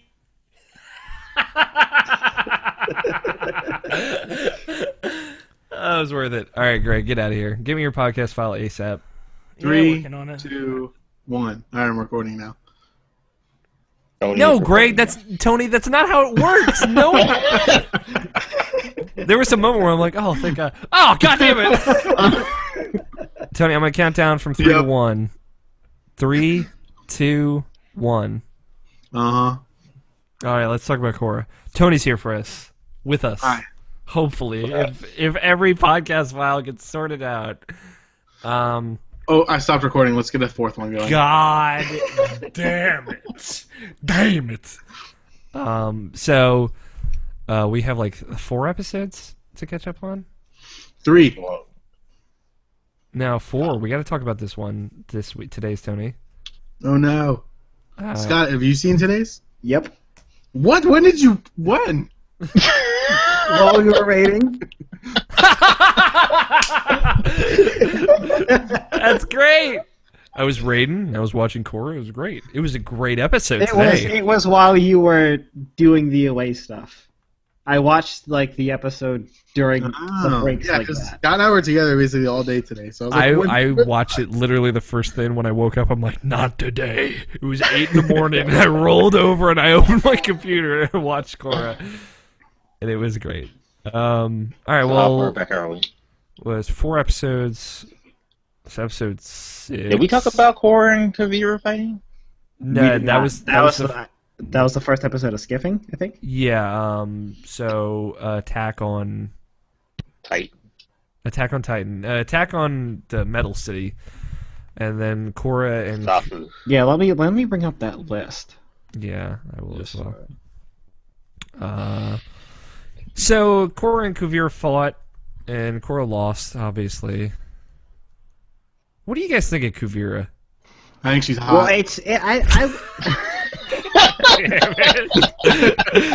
I'm into the femdoms, man. I think Bolin is too. Bolin is super hot. He Battle of is South. pretty hot. I really like Kavira. I think she's a very, very intimidating villain. And, Yeah, she's very compelling. Yes, and a lot of people are even saying that she's better than Lamon. I don't agree with that. No, fuck those people. But yeah, I think she's like the second best since Amon. I would definitely say that. And I really like Zahir. He just kind of petered out. He turned into a plane. He did turn into a plane. but he's not gone. But we'll get to that. He's not done, but and like I think Zahir holds up. I think he's really good. But yeah, like Kuvira, I don't know. Like my problem with her is I don't really know what she's going for. What's her end game? And I'm sure we'll find out soon. But you know, we only have 4 episodes left. 3 episodes technically, only 4? because the last 2 are going to be put together as the finale. Yeah, there's only 13 episodes. Jesus Christ. Yeah, and that's it. This is the end of Avatar. That's what the creators are saying. This is the last anything. Yes. At least for a very long time. They're not. They are not working with Nickelodeon again. Yeah, I would say I'm sticking to my theory that the Avatar will cease to exist as we know it by the end of the season. Not necessarily like season 4 is so disappointing because I called that shit. No. Season 2 was disappointing for a myriad of other reasons. You all were there with me on that fucking journey. Yep. I liked it at the time. I liked it immediately. I disliked it immediately after it was over. Well, yeah, it's Alex called what happened, and I was like, nope, can't happen. Would ruin No it. way. And then it happened, and I ruined it. No, I honestly don't know what was gonna happen because I had no idea how season 3 was gonna end, and fuck, man, that was dark. And it was great. It was a great ending, and season 3 is really good, and season 4 has been really good so far. Excuse me, the last week was fucking great. And last week was the budget cut episode. What laughed at me in this one is that Korra didn't lose because Kuvira was straight up better. Korra lost because she wasn't done her healing. Yeah, she's just not Korra yet. That bugs me. How long it's taking her to kind of get on her own 2 feet? Yep. I don't know. I sympathize with that a lot because it's fine. The healing is pretty much over. End of season. I originally going into this, it took you half the season. No, it took you more than half the season to get over the wall kind of thing. Mm-hmm. In which I kind of get why, but it's. I think it's been drawn out a bit too long. I think they could have covered the same ground in the other episodes. Well, think about it though. And all the other times that something significant happened to her. Oh, she lost her bending. Oh, she got back in the same episode. Oh, she lost her memory. Oh, she got back in 2 episodes. It's anytime she had something big happen to her, it's usually just ended just like that. When she lost her bending and got it back in the same episode, that was way too fast. Yeah, I will agree with you there. It didn't feel fast to me at the time. I like it. Not that it didn't feel weird. It had but good it made pacing sense. to it. Yeah. But they didn't play that out at all. Yeah. Well, here's my thing. I think this whole Korra just coming to grips with herself. I think that plays into my theory that the Avatar is going to change at the end of the season because I feel she is not only. It's called change. No, it's called balance. It's called balance. I feel she's not only coming back onto her own 2 feet, but she's coming into her own as to what she thinks the Avatar is supposed to be in the world. Because she's seen the world moving forward and progressing even without her. So I think this is going to end with her thinking things differently. I don't think she's going to die though. I've seen a lot of people saying somebody's going to die, which I think somebody might die, but you know what? For as far as our luck takes us with Sokka, it's going to be Bolin. Oh God, don't say that. Why would you fucking say it? I was going to say it's definitely Mako, but makes sense. If it's Bolin, I will cry. I will cry like a baby. Yeah. Oh man, you're gonna end this series without really mentioning Sokka whatsoever, right? I feel, dude, if he comes up in some way in the finale, then I will lose it. Sunset Overdrive shipped. Yeah. Okay, so yeah, that was that episode. Yeah. Lots of good Varric moments in that episode. There's lots of good Varric moments across 6, 7, and 8. Those 3 episodes. Varric's boss. Varric is so good. Reunion. Oh yeah, that's right. That happened this episode. That wasn't a second episode. All right. Yeah.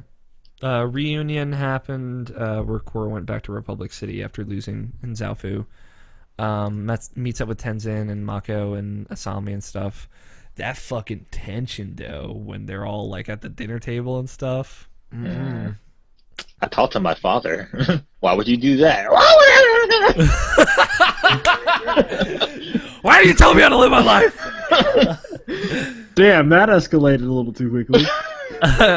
Jesus. Sexual tension. Am I saying it or am I saying it? Korra, Asami, it's happening. I'm shipping it. I got my fingers crossed, guys. That blush though, when she said "nice hair."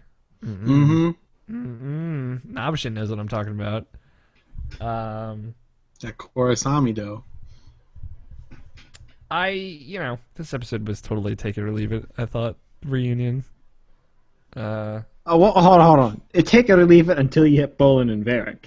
Yeah, the Bolin and Varric stuff was great, but the whole Mako Asami Korra stuff, like, the prince gets kidnapped, and then he's on a train, and then they fucking jump off the train, and then they come back. Like, the end. And they're like, we're friends again. But the Varric stuff was really great with the refugees and stuff. That was actually really interesting. It's like they had to wait three seasons before they brought Steve Bloom back in as a voice actor.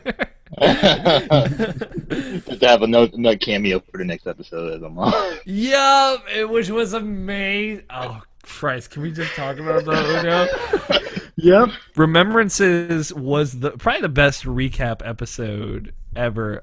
I loved the Mako stuff. I don't think it's as good as the Players one from The Last Airbender. It's true. I mean, I really like the Mako stuff because it was like everything that we said on this show. Yep.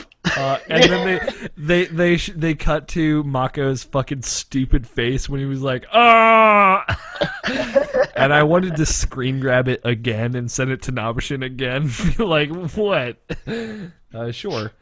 And just Varric's story about Amon and Unalak and fucking Zahir was incredible. It was the most incredible thing I've ever seen. Oh, they put fucking Bolin's head on like giant core. on Korra's spirit? Oh my god, that was amazing. Oh god. It was the poorest of photoshopping as well, and it was fucking great. Like, even the hair. Oh, Jesus. What do you think, Tony? It's like they walked into like the beginner's college class of Photoshop and said, "This is your project." I've been in that class. Tony, what do you think of this season so far? I like it a lot. It's good.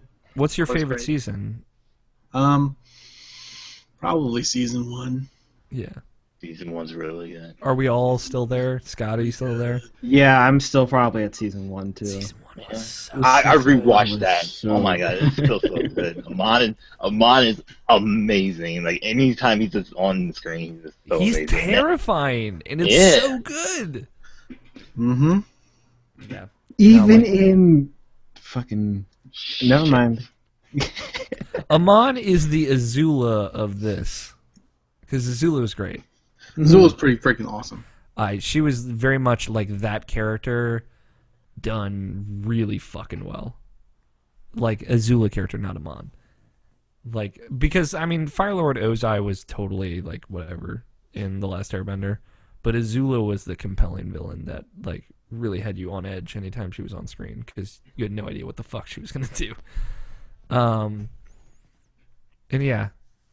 Seeing, like, a lot of the flashbacks to Amon and being like, yeah, I remember how fucking crazy all that was. The best part was, like, I had no idea how season 1 was going to end, and I thought it ended really perfectly. Mm-hmm. So, now we have to talk about Beyond the Wilds, Tony. Okay. I really like this episode. We're gonna jump right into spoiler territory. Tony. I mean, I'm gonna watch it. It's not a big deal. Okay, so Korra goes and sees Zahir. What do you guys think was gonna happen in this episode? Just give me the rundown. Well, I'll tell you one thing I didn't expect. I didn't expect them to just like, oh, sure, I'll help you just that easily. I don't know. Yeah, that seemed was a weird. little weird. Yeah, but like, there was a shot when he's like, yeah, you fucking inadvertently made the greatest dictator in Earth Empire history, and Zahir was clearly like, yeah, that is exactly what I didn't want to happen. Yeah. And there was like clear regret there, and he's like, I've heard the stories, so like I get it. Obviously, being so willing to help the Avatar, is like, weird. But that comes back to like my only gripe with this season really is that like we don't really get the feel. It's been 3 years and everything's changed, but we don't really have time to adjust to that. They keep trying to do. It's either they keep trying to do it with the healing and failing, or the healing, as I said, took too much time, and that's what's cutting us back. Yeah, for sure. Can't tell which one of the two it is. Yeah, and you know it's fine. Like they're sticking with it. They're sticking with the pace. I think the most jarring part about all of this is that we're getting this season 2 months after the last season ended, which that's not their fault. That's not ours. So, that's just Nick being like, "Hey, we want to get this over with." But you know, it was really good. Like the scene where Korra was just played out. Zahir said played out. You know, what happened, and you got to stop thinking about what could have happened and start thinking about what's going to happen next. I thought that was really powerful. It was good. Right, and like it in context, when you think about the character of Zahir, makes total sense that he'd help. Yeah. He doesn't want some crazy dictator rule in the world, which obviously that's where this is going. Or not the world, but I mean, I think it's pretty safe to say that Kuvira is going to come after Republic City. He'd much prefer Korra over this new person. The Great Uniter. The Great Uniter. The Great Uniter. Which is a pretty scary name. But yeah, I mean, I think Kuvira is going to go for Republic City. She's attacking the Spirit Vines and all that nonsense. Getting ready for super weapons. Hey, Zuko's daughter had a couple of lines. Yeah, she did. Our Lord. I'm all about her. I want like an entire series with just her. I liked that she was all like, "We're fucking done fighting useless wars, so we're not going to get involved." It was a good change of pace. Thoughts on Opal? She's been weird this entire season, if you ask me. I get it. I mean, I get it, but like she's just too. Yeah. No, like I It's understand a little where out she's of coming from. you understand, but it's the way it's all brought about. It seems like it's out of character. Again, it's hard to know because Bolin's been gone for 3 years, and she's been actually trying to help people on the ground, and he's been like just sitting behind Kuvira terrorizing people. As it's not like she got much screen time anyway. Yeah. Yeah. I don't know, I'm just saying. It seems like Opal. It was like how Korra was in the beginning of season 2, just like being so snappy at her boyfriend. I guess. So snappy. Speaking of snappy, that remembrance scene where Mako is like, what do you keep asking about sides for? I was like, I've been there. I have been exactly there. And I know exactly what that feels like. So, yeah, Beyond the Wilds was a really good episode. It was good to see Zahir again, kind of get closure on that front. And I'm game. Whatever happens next happens. How do you guys think this is going to end? Korra beats the bad guy. I think you're right. I don't know. This not really like I don't know. I really couldn't tell you, but like I have a picture in my head. It's just like the piece will come, but like maybe at a price, but I don't know what that price will be. Yeah, it's hard to know. What is the price? What is the price to pay at the end of this season? Because there's always been one, especially in season 3. So, all right, that's it. That's Core Talk. Thank you for listening and/or watching. You guys, you're wonderful. And/or talking. And/or talking. The Talking Dead. The Talking Dead.